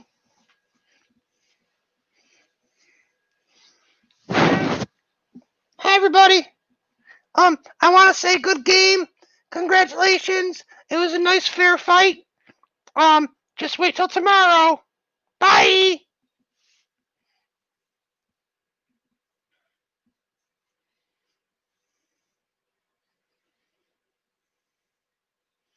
Oh, no one ever really yells, but, when you get into some people, when you get into the conversations about Star Wars, some people get a little bit sensitive more than others, so, but,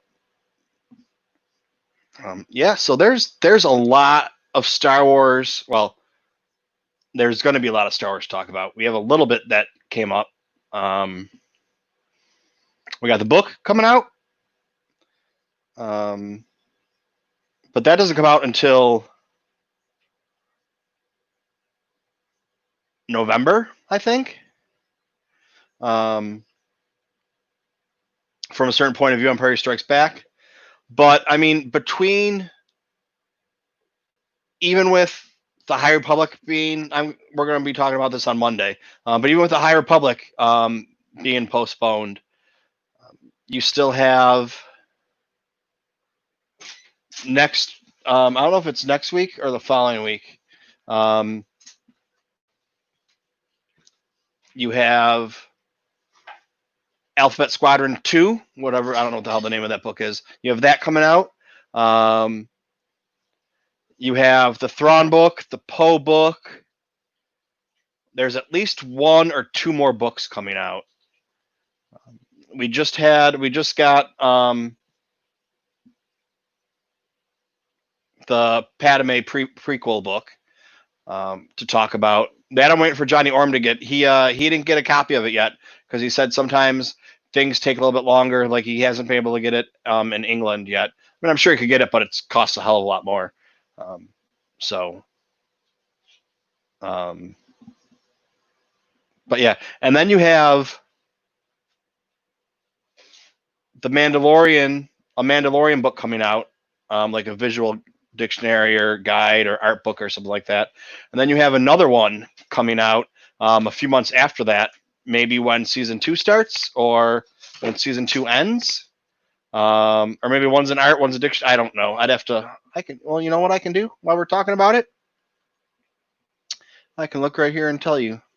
Because I can look at what I have ordered.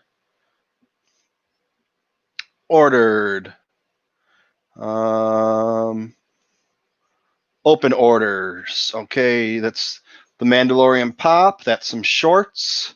July 2nd is Use the Force. That is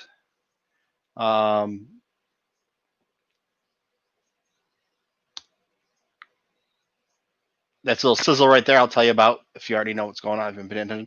And then you have October 6th. You have Star Wars Battle Station, Star Wars Rogue One, Star Wars The Last Jedi, Star Wars Smuggler Starship. Those are all making your own things book. That book already came. There's a pop coming out on July 22nd. October 22nd, you have Lightsaber Collection book. Black Series coming out December 17th and July 3rd and December 17th and August 5th. You have a pop. August 5th, you have a pop. August 5th, you have a pop. September 3rd, you have a pop. October 20th, Star Wars Expand Your Knowledge of the Galaxy, Far, Far Away. This is what I was talking about. August 4th, you have Star Wars The Mandalorian, the Art and the Imagery Collector's Edition, Volume 1. So that's something that should be pretty good. August 4th, that is. June 20th, there's another pop coming out. August 4th, Star Wars, A Galaxy of Collectibles. It's a movie prop book. Oh, here we go. We got this month. We have Star Wars Galaxy's Edge Traveler's Guide to Batuu. That's June 23rd. And then June 23rd, you also have Star Wars Book of Lists, 100 Compelling Galaxies Worth of Trivia.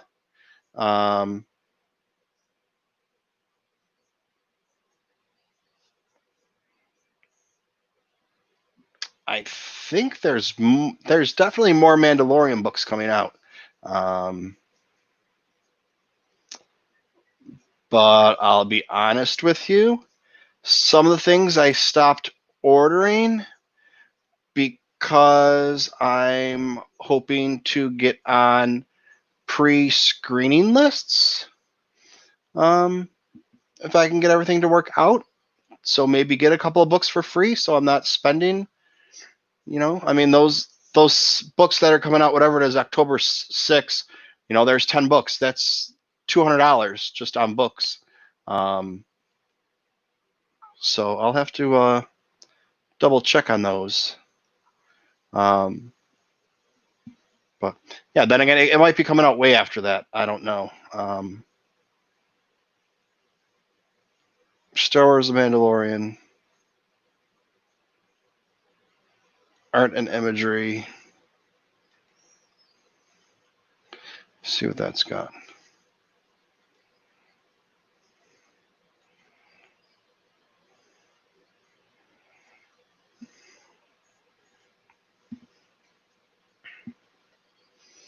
I have spoken the Mandalorian art and imagery.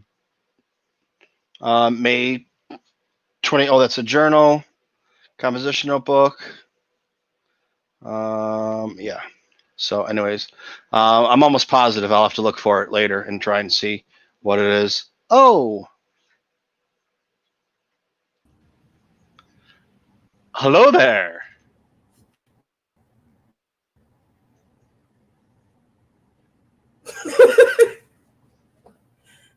I was trying to be funny. I thought we were playing a game. I was going to grab my cards and see what's going on. So now you come on after all that. I wanted to show my new patch. It's very cool. Oh. All right. Yeah, we know you like the patches. I just got it today, so I haven't put it on yet. I mean,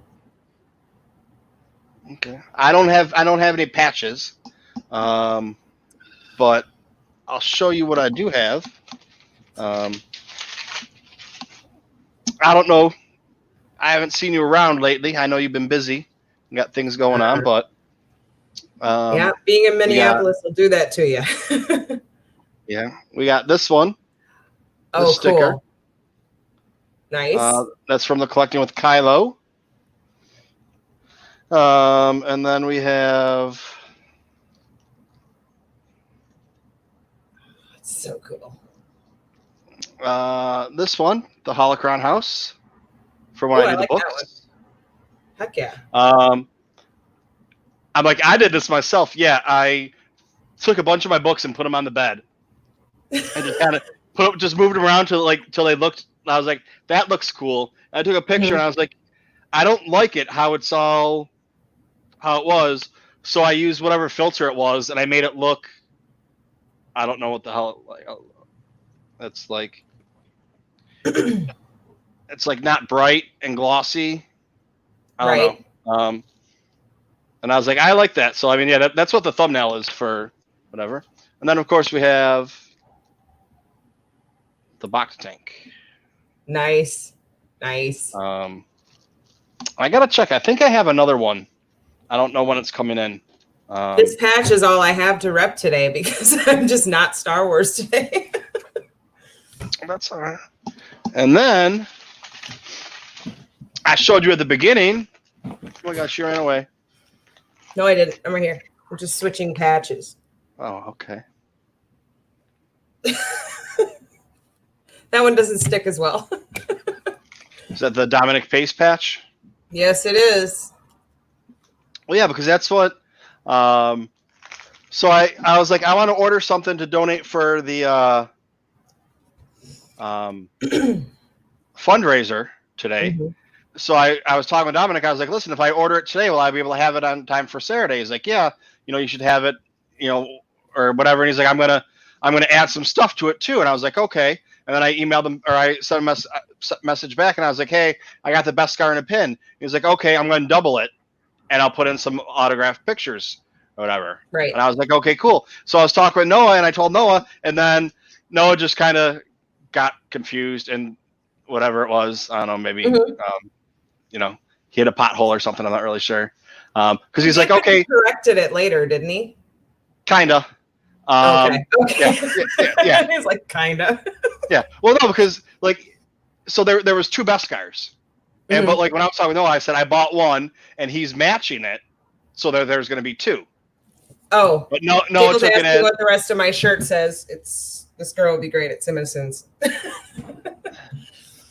And then so Noah was like, he's going to match it like the money amount, and I was like, no, he matched it like there's two. But then I have the pins too that I ordered, and he matched that too, so I have two pins now. And then they forgot about it, so they did it at the end, but there was like 15 minutes left, and no one put on them. So now Corey said that they might do another one, so now I have two pins to do for it. But anyways, so I showed these at the beginning of. Yep. They're not baby handcuffs. Well, if you think I don't already have a pair of my own. I said baby handcuffs. I don't have any of those.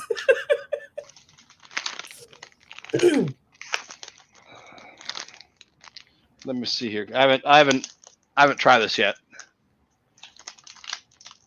All right. No pressure. No pressure. It's my first time. My coffee's empty. Dale needs to make some more.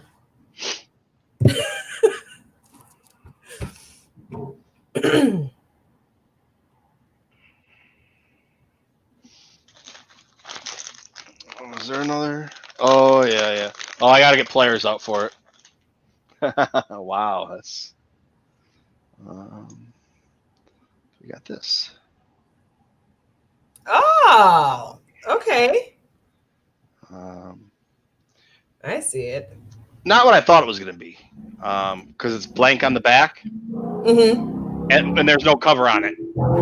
So they just kind of, it's the charm, and then they just put it on the back of it, glued it on there. So I don't want to mess with it and be like, oh, how much does it scratch off or whatever. But yeah, put that on a little keychain. So, or I love it. charm holder or whatever. So, because I'll tell you, it's from Sticker Mule, and every week they have a special, and depending on what it is, it's like you get 50 stickers for $19 or whatever, which depending on if I was going to order 300 or 400 stickers of the same sticker, then it's cheaper to do it that way. But every week it's just like every week I can spend $20 and get I got those stickers, and the next week I got another sticker, and then the next week I got these stickers just to see what they look like. Otherwise it's like you can get 10 stickers for $10. It's like, well, I might as well spend the extra $10 and get 40 of them, even if they look like crap or I don't like them. That's still so it's like it's the cost per Yeah, if I'm going to get 200 stickers for $50, then or whatever, depending on what kind you get and everything. So, but I have some more. Sure. I have some more stuff in the works, and I got some other stickers being made, and I have a couple shirts being. I don't like that. That's really high. A couple shirts being made. So it's just like, and the shirts, a couple of the shirts are going to be like pretty much or very similar. They're just going to go up on TeePublic, and if somebody buys them, they buy them, whatever. But there is a shirt that I have someone working on. I don't know. I found it from the guy from Hollow Chronicles told me there's this website Fiverr. Okay. And it's like all independent like artists or whatever. And they were like, I'll make a t-shirt for you for $5. Or I'll make a t-shirt for you for $10. Or you draw the pictures, and then like the one, it was like at $5, I'll make a t-shirt for you. And then for $10, you actually get like a better quality JPEG or whatever. And then for $20, you can go back and I'll fix it for you. So it's like for $10, I can get it where like I then own it, but I can't make any adjustments to it. For $20 or whatever, it's like, all right. So this is actually a t-shirt that I talked about, and a bunch of people were like, I would buy that t-shirt. I want that one. And I was like, no, that's not even what it's supposed to be. Like, I was just having it made as a joke, and that's the one that seems to be the most. I mean, 5 people, but I told probably 6 or 7 people, and 5 people like, I'd buy it. But still, I mean, that's how it is, though. It's that's why you have these ability, the ability to not have to get 500 of something. Yeah. So that I had somebody too. Somebody sent me a message. They're like, hey, do you want me to do artwork for you? And I was like, well, I'm looking for, or do you want to buy some artwork or hire me for artwork? Or I forget what they said. And I was like, I mean, I'm looking for somebody to make t-shirts, pictures for t-shirts for me. They're like, okay, I'll do it for you for free, but then we split the money. And I was like, I don't think you understand how TeePublic works. Yeah. I was like, so I'll take my cost out of it, and then we'll split the money. He's like, yeah, okay. And I was like, okay, I need to sell 25 t-shirts for me to make my cost for the month.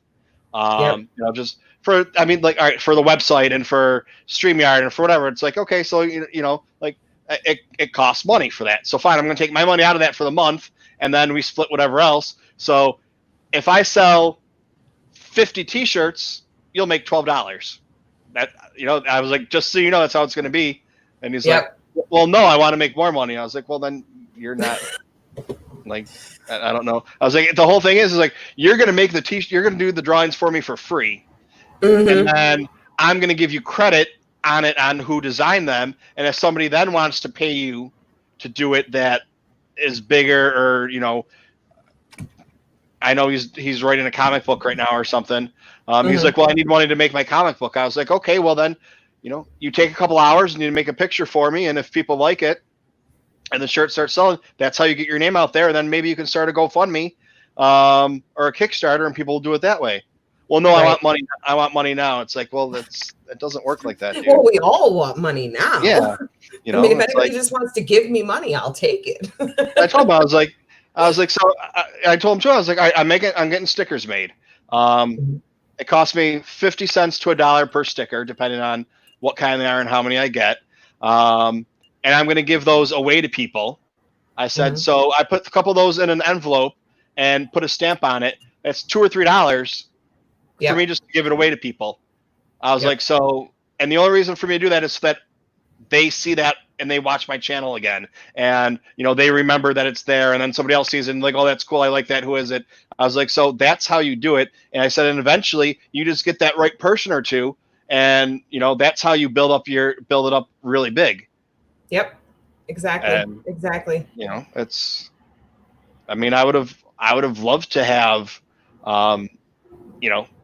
30 people in here watching us play, but maybe someday, or I could spend money and advertise it and whatever, and it's like, but that's not going to do anything, because unless you're a big YouTuber, you don't make money. Right.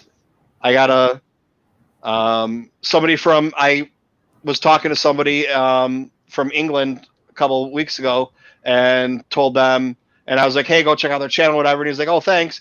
And he gave me a 12-pound super chat, or 10-pound super chat, which ends up being like $12 American. And then YouTube takes their percentage. So out of that $12, I think I got 6 or 7. And that's more money than I made for the month. Right. With, and it's like, you don't. So yeah, it's, I don't know. And it was, whatever. I don't know.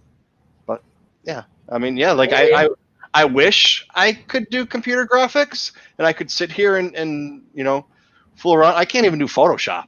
I mean, I have trouble with Photoshop, much less, putting, a CAD project together or something like that. And I'm a photographer and I have trouble with Photoshop. So you are preaching to the choir. I'm going to go get a refill though. And okay. Dale wants to talk about Disney Gallery. So you guys do that.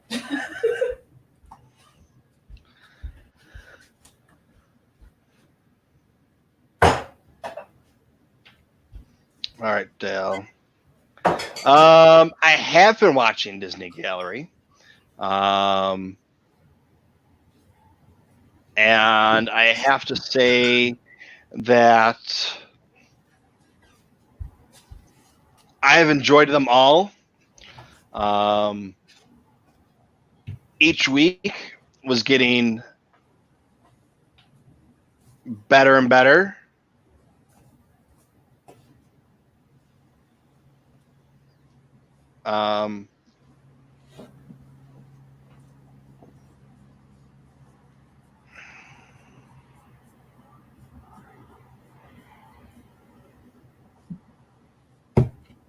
Get down, Nubba. I had a cat for a second. And the cat's gone. No, there. But yeah, Disney Gallery. Each week kept getting better and better, and I couldn't believe that it was, how good they were. And then after we had the volume, what was that, last week or 2 weeks ago? It's just kind of like, okay. This last one they had was the music. I'm not a big music person.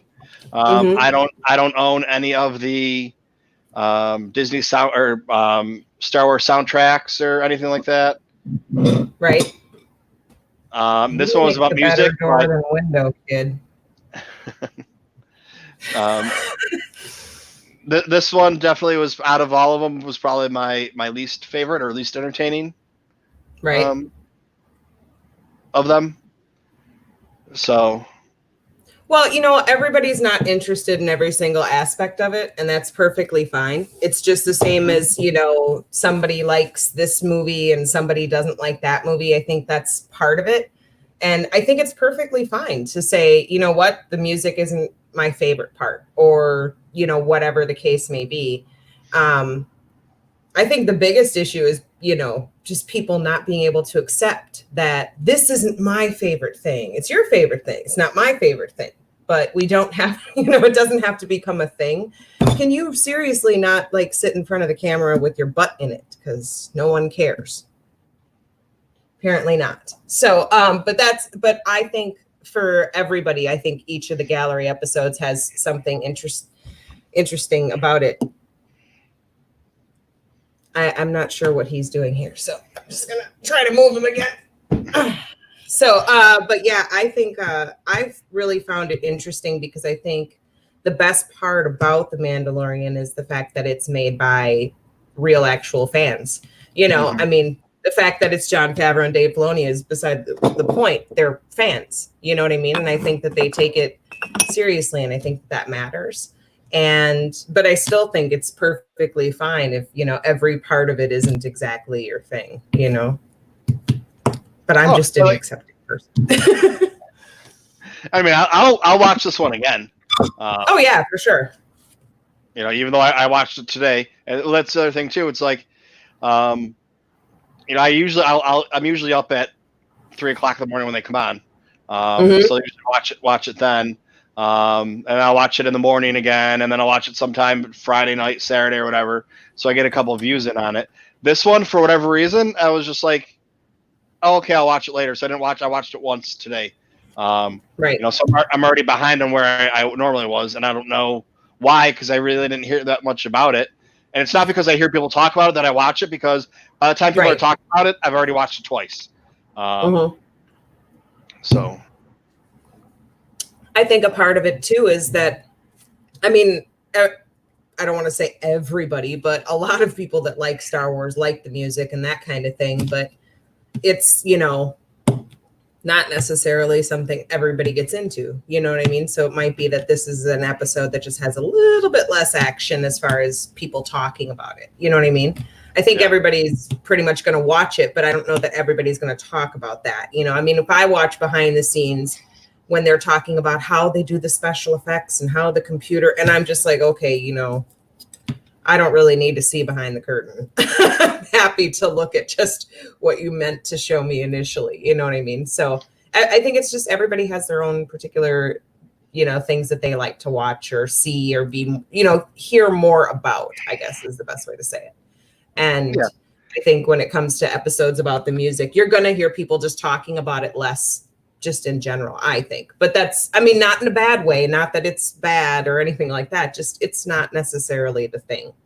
If you're going to talk about how to put together a lightsaber, everybody's going to be talking about it, So there wasn't a lot of wow factor in it too.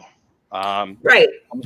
Like I was saying, after the volume, it goes down with, it goes downhill with the volume, where like the volume was like the peak or the maximum of everyone just being like, oh my God, that's so amazing. I mean, unless you're not, I didn't hear anyone ever say, oh, the volume episode was just okay. It was just everybody was like, that was so amazing that they're doing that, and the technology and this and that. Where it's, I'm not hearing anybody say this episode wasn't good, but I'm not hearing that many people talk about it. Yes, people that are big music enthusiasts or musicians or whatever are probably going to be talking about it, but I haven't heard anything. I mean, you go on Twitter. I mean, I'm not trying to beat a dead horse, but you go on Twitter and PETA wouldn't like that I said that. Sorry, PETA. Fuck you.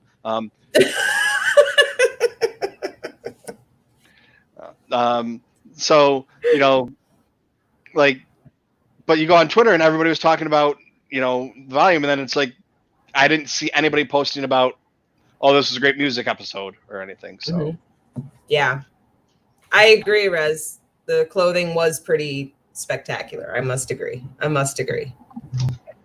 My clothing? No, Rez is saying Ludwig's clothing was a wow factor for him in the chat. I'm just responding to it. Because I look good. Because I had to move the keyboard so my cat would stop walking on it. So now I have to just talk to people in the chat. Those poor guys. There's hazard pay coming for everybody who has to sit and look at me and my cat's butt. And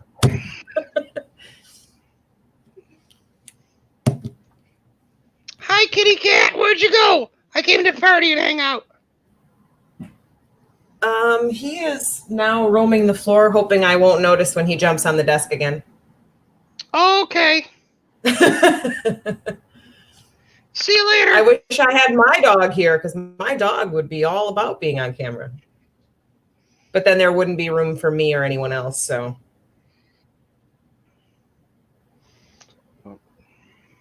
then, yeah. So we got one episode left. What's it going to be?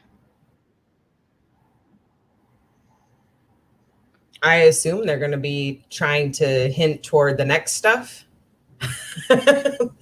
Dale's trying to cash in. I would assume that the next episode's probably going to be a whole lot of trying to get you excited about season 2. That would be my guess, but I could be wrong. My big dome trying to...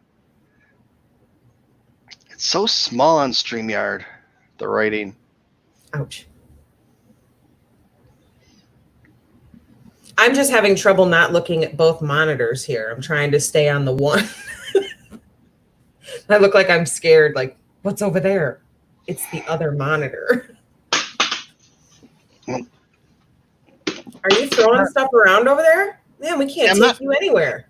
I'm not trying to. Uh-huh. That's what they all say. Yeah.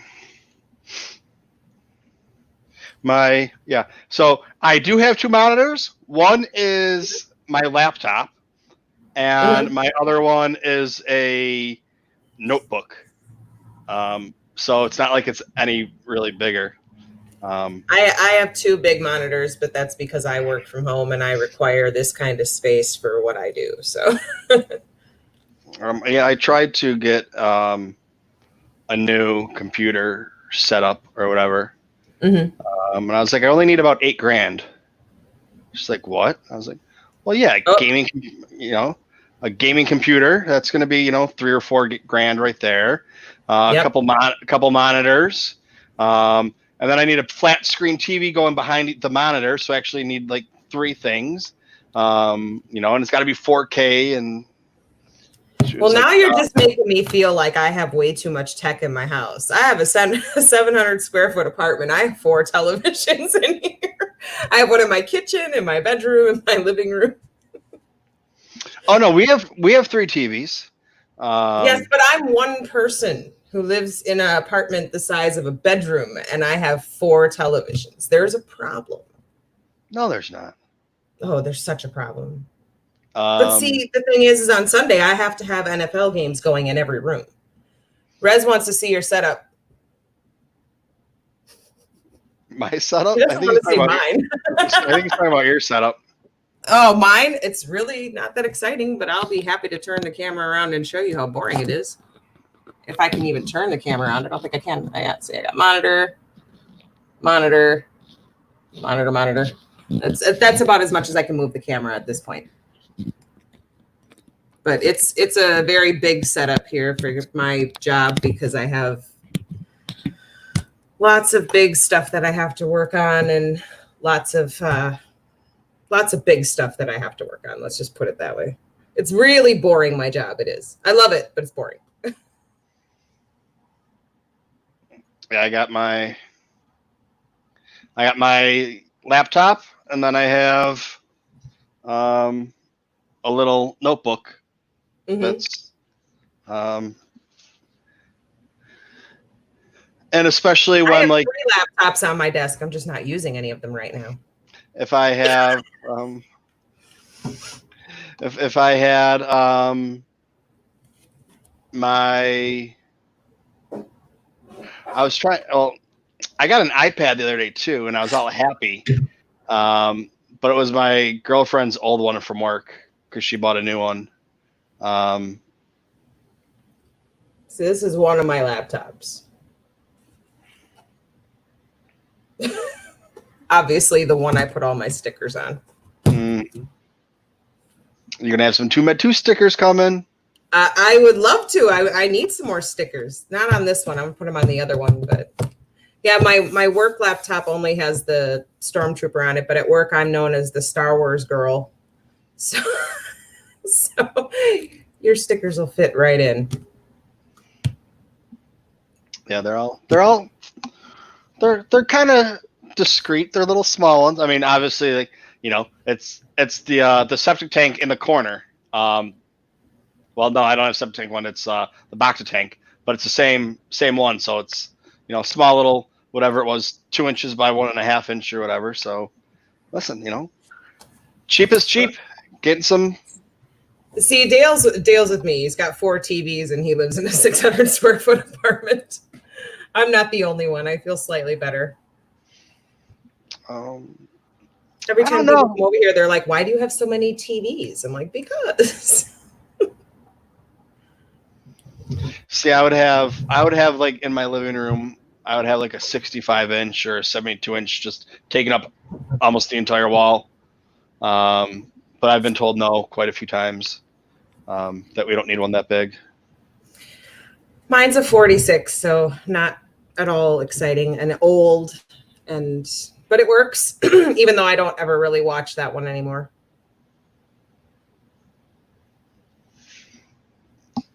But again, small apartment, so if I had a TV that big, it would take up the whole damn place. So I just don't even see that happening for me. Wouldn't work. I mean, yeah, my apartment's not really that big. Mm-hmm. It's a New York City, Brooklyn apartment, not like I have one of the luxury ones or anything. I think depending on where you are, size is a different thing. Here, this is considered an incredibly small apartment. In other places, it would not be incredibly small. Yeah. I mean, I have a huge bedroom for New York City standards. It's probably like 15 by 15. Then it kind of comes off in an L shape, and it's about 10 by 10. So it's kind of like it. I don't know if that makes sense. So it's like 15 by 15, and then there's no wall there, but it's like 10 by 10 coming out, kind of like an L. And then the living room's like 10 by 15 in my kitchen, and then another bedroom. But yeah, it's not big. I just have a goofy setup because this used to be a timeshare. These buildings were built in like the 1940s as a timeshare. So they just have they're pretty basic, but it's just a really strange setup. They're just the way it's, it's got doors in places it shouldn't have doors. Let's just put it that way. And 0 closets because it's not meant to actually live in. But I love it, and I'm on the lake, so I mean, I'm looking outside and it's nothing but lake and trees, so I won't complain. Yeah, I wish I had a community garden, Dale. All my gardening's in my house. Dale's in your house? What? No, he's talking about his community garden. I said my garden's in my house. I have to have everything hanging in the window. What, Eva? What? You had your chance and you just wanted to stick your butt in the camera. I'm getting yelled at by the cat. Oh, no, that doesn't work at all. What's up, Bubba? Do you want to come up and say hi now? Come up and say hi. Say hi, everybody. Everybody, this is our San Lupin. He's my sweet boy. He's like, I don't care, Mom. All right, there you go. Anyways, I think that's enough of listening to me babble. Who, me or the cat? Say the cat. Say the cat. Anyways, it was fun to play the game, though. The game was fun. And I know the rules now, so now I feel like the next time it'll be better. Yeah. Really? Not Nice. yeah. I mean, because that was part of it too. Stopping and just reading, Yeah. making sure you're doing the right thing and whatnot. Well, But I don't think anybody was not having a good time just watching it go by. Like, oh, we'll get there. yeah, we just need to get people on. He's Abba. Sorry. I just thought I was watching the movie Cats without the buttholes taken out. Yeah, exactly. Abba. You'll never see the other one do that. She never crawls on the desk like that. She's not selfish and rude like he is, but that's because he's a Siamese and that's how they act. And now I have hair in my mouth. Anywho, I'm going to get out of here and stop being a pain to everybody. But thanks for letting me in the tank. It was fun. Thanks for stopping by. I wanted to do that, but now I'm going to put this cat to bed and I'm going to follow him afterwards because he's back again. Okay. All right. Well, thanks for stopping by. We will see you later. Yes. Have one for me too. I am. We're drinking it neat tonight and we'll be behaving herself. Thanks, Russ. Thanks, Dale. Yeah, he's a flame tip Siamese. That's what he is. He's a little rusty boy. But anyways, thanks for having me. It was a good time. And I hope that tomorrow when you play the game, it works out just as well and somebody, kicks somebody's butt. Oh, she's talking smack and not even. No, not me. Ding. I would never do that. Good to see you guys. Good to talk. Good to play. Lots of fun. And I'll see you again next time. Stay safe out there, though, everybody. You too. Have a good one. Get off the mouse. Night. All right. So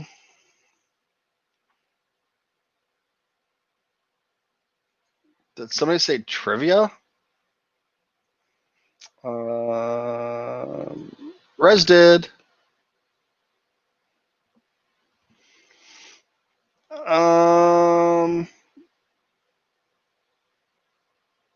I don't know.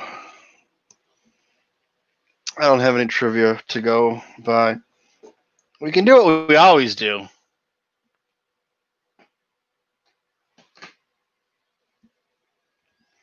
We'll do one of these real quick.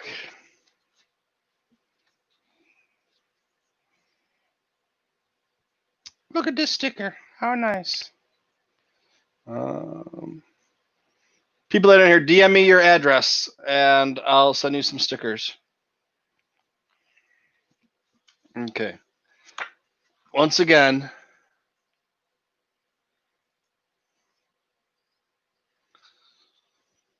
going to this garbage. The 5 biggest lies the Jedi told Luke. All right, see? This might be okay. This one might be okay. Let's see what he has to say. Despite being referred to as the dark side of the Force, the Sith tend to be a lot more honest with Luke Skywalker than his Jedi friends. Darth Vader might have been a lot of things, but a liar is not one of them. And he made a point of giving Luke the answers he sought the first chance he got. Okay, so far. Obi-Wan Kenobi and Yoda, on the other hand, saw Luke as their last best hope of destroying the Sith and restoring peace to the galaxy. However, their treatment of him made it seem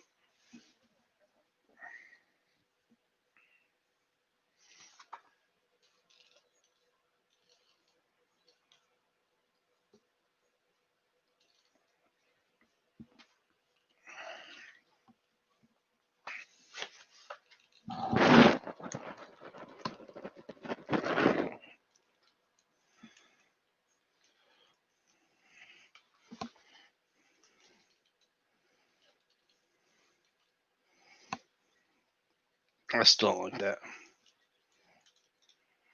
I had it all right today to start off with, but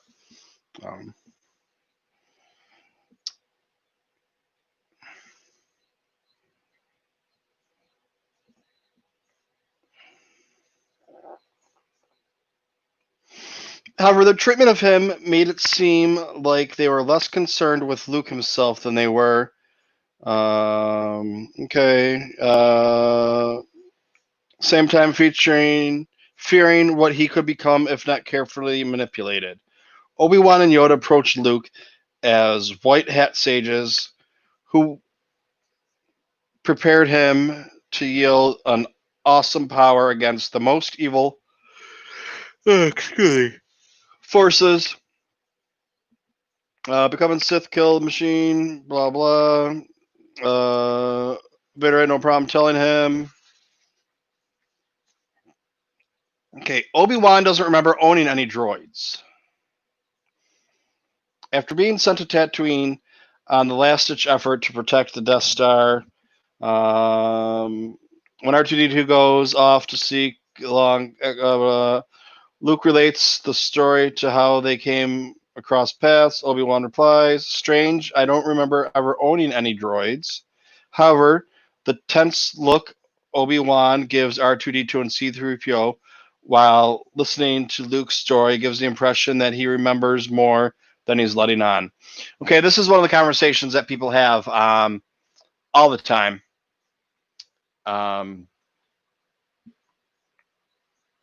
Because it does look like he gives R2 a look. But was George Lucas, is that just the way he was? And then again, it wasn't a lie because, like Dale just said, R2 was Anakin's.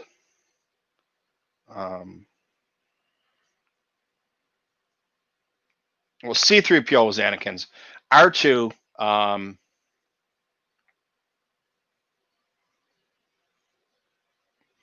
was not Anakin's. He was Padme's. So he really didn't own the droids, but still, now you're just splitting hairs. It's a plot hole. But it wasn't a plot hole until they decided to make 3 more movies that went before it. So, and then that's you get in the conversation. Well, was he lying? You know, he was, from a certain point of view, he never rode a droid. So, I mean, he never did. So it's not really a certain point of view. But when he said, I don't remember ever owning a droid, it was more along the lines of, I don't know who the droids are, but, you know, it's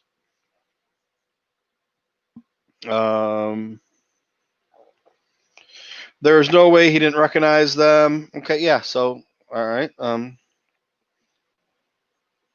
This one's not too bad so far. Yoda insisted Luke wouldn't need his weapons in the evil cave on Dagobah. During his brief Jedi training on Dagobah, Luke was out for a run with Yoda on his back. After a typical unhelpful conversation where Yoda refuses to answer any questions about the dark side, Luke notices a dark and mysterious cave nearby. Yoda was the least forthcoming enough to tell Luke that it was only a place of great evil and to be avoided, but Luke decided to blow off Yoda's advice and check it out anyways. Luke began to strap his weapons belt around, but Yoda told him he wouldn't need any weapons there. Luke stopped to consider that for a moment, but eventually decided to err on the side of caution and took them with him anyway as Yoda looked on.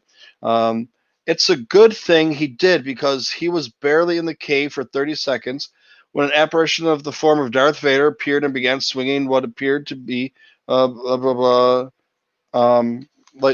bullshit. What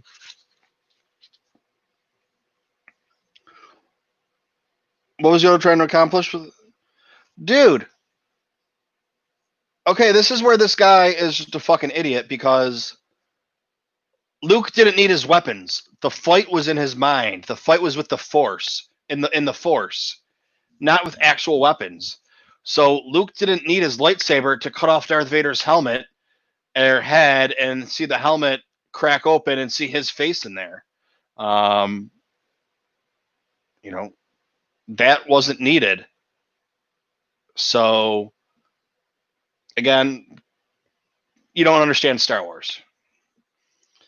Obi-Wan said Anakin was already a great pilot when Obi-Wan met him. Obi-Wan shared this gem when he first brought Luke back to his castle and began filling with some blanks about old man's history. Some of what the Jedi Master told Luke was true, but a lot. Just when I read this bullshit, I just don't really. This is how I end up talking, because who really cares what this guy's got to say anymore? No. He did make a good first point, though. That first point was good, and I'm still waiting for another good point. I think it's his. So we're on page. I don't know how many there were right now. We're probably 3/4 done with the book. He's now made 4 good points in this entire fucking book. I'm gonna get hit again. They're gonna every time I put one of these videos out, the septic tank, I always get that it can't be monetized because of the content. Last week wasn't even bad, I don't think. Last week was the first week I got one that I fought and I actually lost. I usually win with them, or I got to take out a song or whatever, because if we do karaoke. But anyways,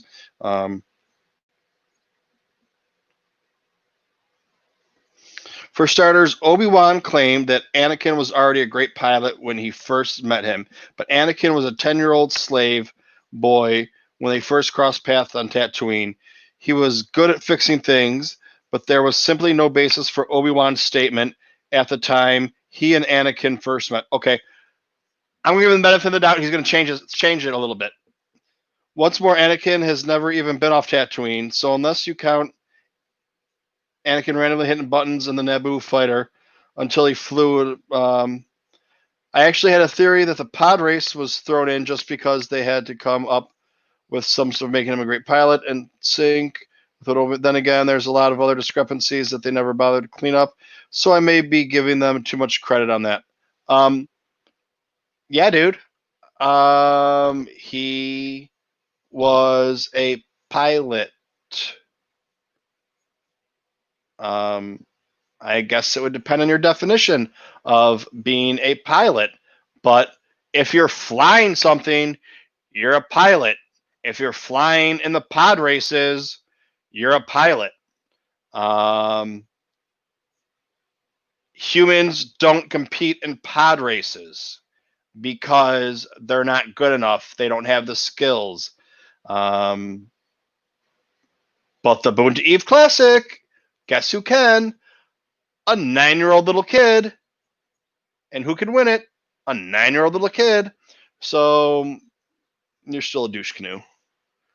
Obi-Wan said Anakin wanted Luke to have his lightsaber when he was old enough.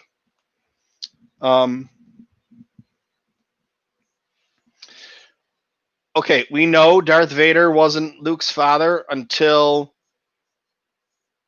how many revisions of Empire Strikes Back? And the movie was already filming before we knew that that's what was going to happen. So, yeah, I mean, you're right. I'm not even going to read what he says about that one because he's just a fucking tool. Not a good tool like the band, but just like a tool like an idiot. I really want to get him on my show and talk to him sometime. But I couldn't, because I would just be like, you're a fucking moron, dude, right? And then that wouldn't be nice to say. I mean, I would say the same thing to his face that I say when he's not here, because I'm not that kind of person that's going to try and hide behind, my computer and my screen or whatever. Maybe, I wonder if he's going to be at New York Comic Con.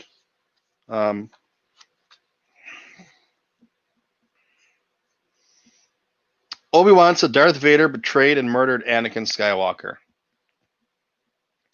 From a certain point of view, he did.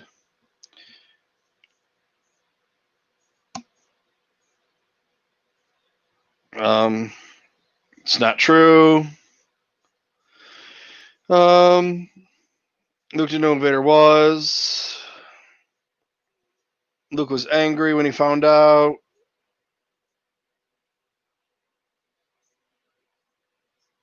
Yeah, once again, this, see, like,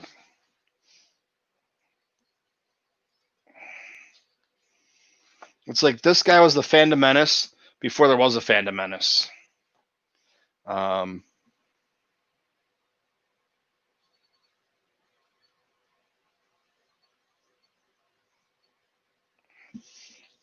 But, you know, it's like, I haven't looked at this guy's page, but Ray, she hasn't been around here in a while. She looked at the page and she had it on, she was looked at it on screen. She looked at it for like 30 seconds and just laughed, not even, probably like 10 seconds and just laughed. Pete from Jammed Transmissions checked it out and he's like, yeah, it's just all, you know, what's wrong with Star Wars and everything, like going back to the beginning, which you can see. Like, this is, you know, I mean, like, the Empire's biggest boneheads and sleaziest characters. You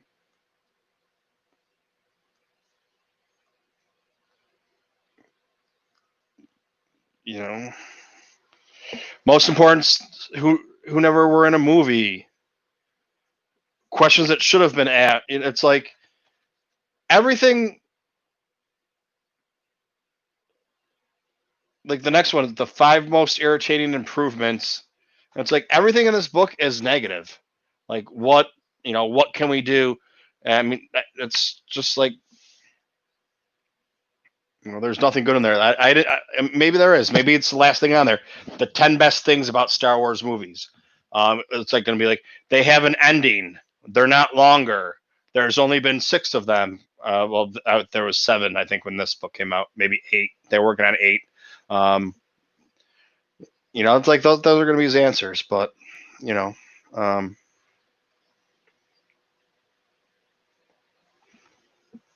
got some. Yeah. Oh, dude, I got some books back there I got some toys back there. My GameStop's reopened, so I went to GameStop. They only do curbside, so she came out and she was talking with me, and she called me, let me know that they were back open. I was like, okay, I'll be down in a couple minutes. And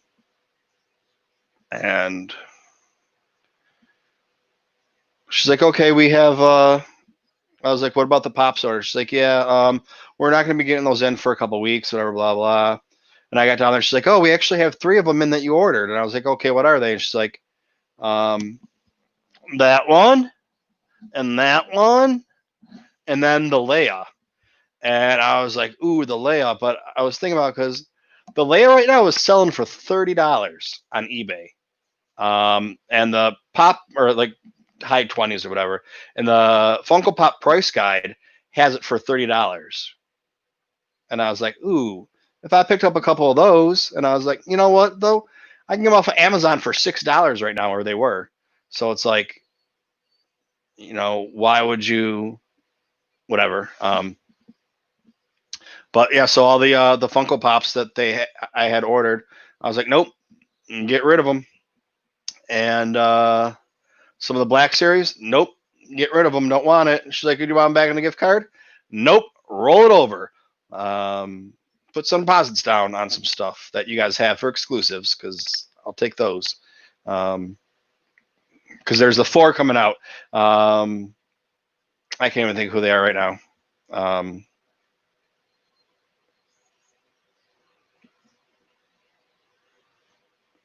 Yoda, Revan, Malik, or whatever the hell his name is, or her name is, and then a trooper. I was like, give me those. And the one that's been sold out since the first day, I was like, give me a couple more of those.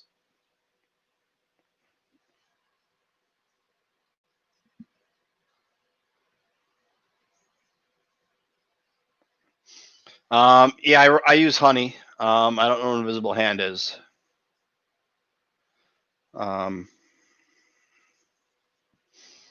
And I also have, it starts with a W. WikiBuy. Honey will tell you what Amazon has and if the prices that have gone up and down on Amazon. WikiBuy will tell you if there's someplace else cheaper online that you can buy it at the moment. And a lot of times, though, unless there's a big price difference, I'd rather pay a couple more dollars and get through Amazon, just because a lot of times it's like eBay, and eBay can really be a little bit sketchy, especially when you get into Funko Pops and Black Series and things like that.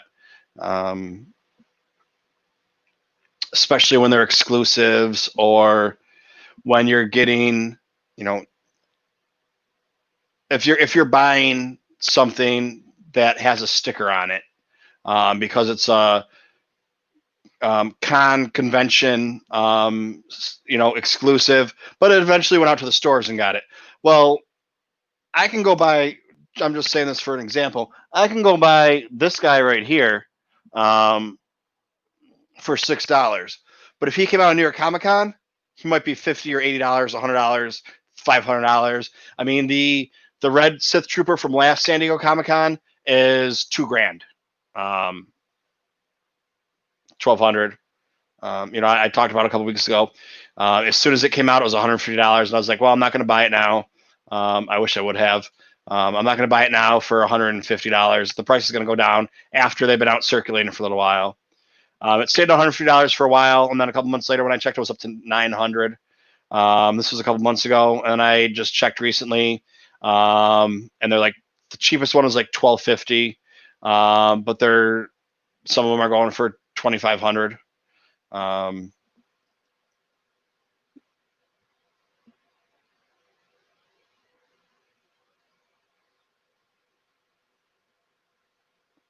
I'll have to look into that then. I mean, I don't collect Funko Pops, but I know people that do.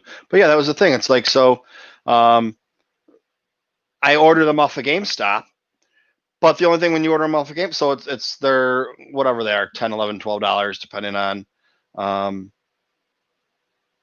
you got to pay for the shipping then, which is another $6 for each one.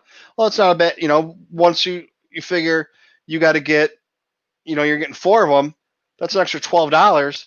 That's an extra pop or 2 pops. But the Revan was sold out right away, and that was online. It's still sold out online. You can't buy it online. So I was like, oh, I got a couple more. All right, give me the Revans, because I know people that will want them, because I got them, and I have some people. And this right here, the Elite Collector Squadron, that Kylo from Collecting with Kylo and Kylo Customs, all one and the same, his group that he has. So yeah, but what I did is, so I got, I'm going to just tell this really quick, and I'm going to go. Kind of running out of room for stuff. That includes clothes too, because New York City apartment, I got, I don't know if you guys noticed, but I got a lot of clothes. Like, I think I probably have like 60 Star Wars t-shirts. And like, I don't know how long it's been since I've worn this one. Because it just ended up in the back of the shelf.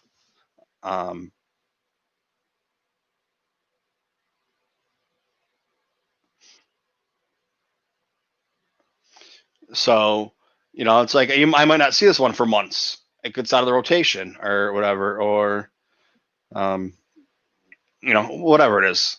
Yeah. So there's probably like 10 podcast t-shirts, and you guys see those because anytime I'm wearing a podcast t-shirt, I put it up on, I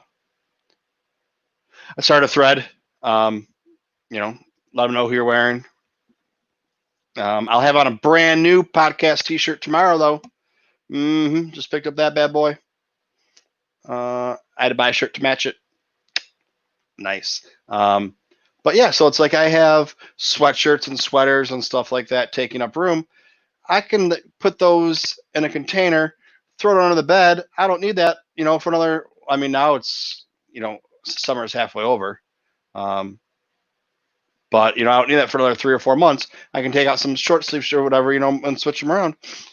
Well, I can also take some Funko Pops and some Black Series figures and put those in some containers and put those underneath and get room for some more. Because I still got a big section I need to go through. Well, not that I haven't gone through, but I got a scale for mailing things. I'm trying to figure out the best way. I can print up the receipt and pay for it all right here and go down there and just boom, drop them off and go. And it's actually cheaper than if I go down there and do first class. But I've been getting some people delivering some stuff to me, and it's $5 for them to deliver a pop, and it's costing me $8. And you think, oh, $3, it's not that big of a deal. Or bigger packages or whatever, it's not that big of a deal. I got a lot of stuff I want to be sending out, a lot of shipping I want to do. And, $3 a couple of times. I mean, $3 a couple of times is $6, but you know what I'm saying. That shit adds up at the end of the month, at the end of the year, to maybe a vintage figure if I want to start getting into those too. But yeah, I think I'm gonna go. I'm gonna try and get away without cleaning up this since I'm gonna be using it in a couple hours tomorrow, but we'll see how that goes.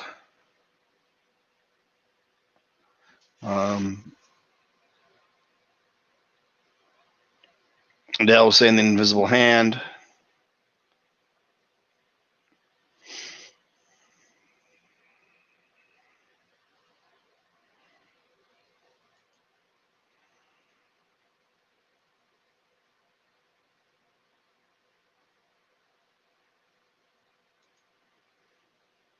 Radio Rebellion, I'm not sure what that is. I mean, I know what Radio Rebellion is. I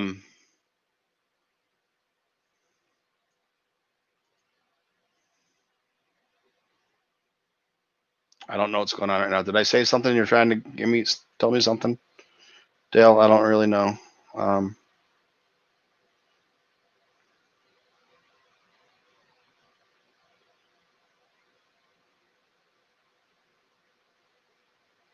Well, yeah, it's like, so Christina, I gave Christina that Funko Pop, that 10-inch Funko Pop I had.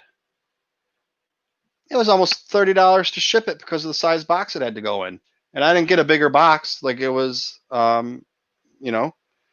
just it was the size of it that kind of making it cost so much. I think it was $26 or $27. But even just to send one Funko, I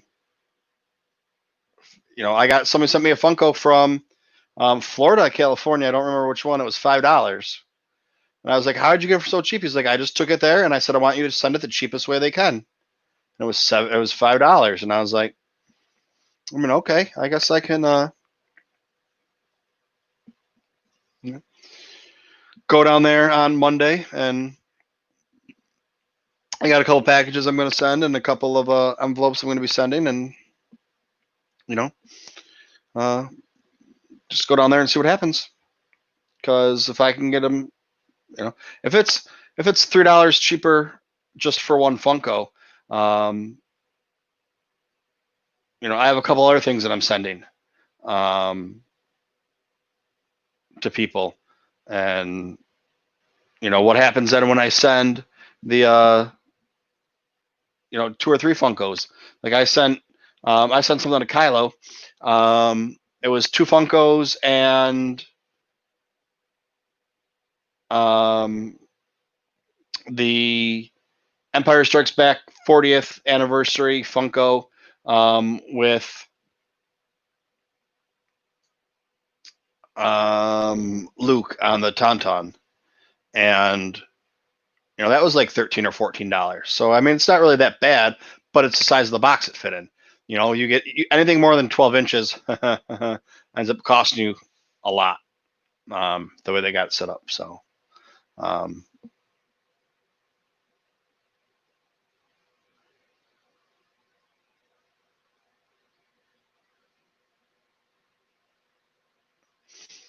yeah, yeah. Radio Rebellion was on earlier. I told him to stop by. And I would tell everybody in here that's in here to find him and subscribe to him. He seems like a good guy, and I'm all about trying to, kind of like Rural Farm Boy, getting everybody to know each other and follow each other and be friends and whatever. And yeah. So,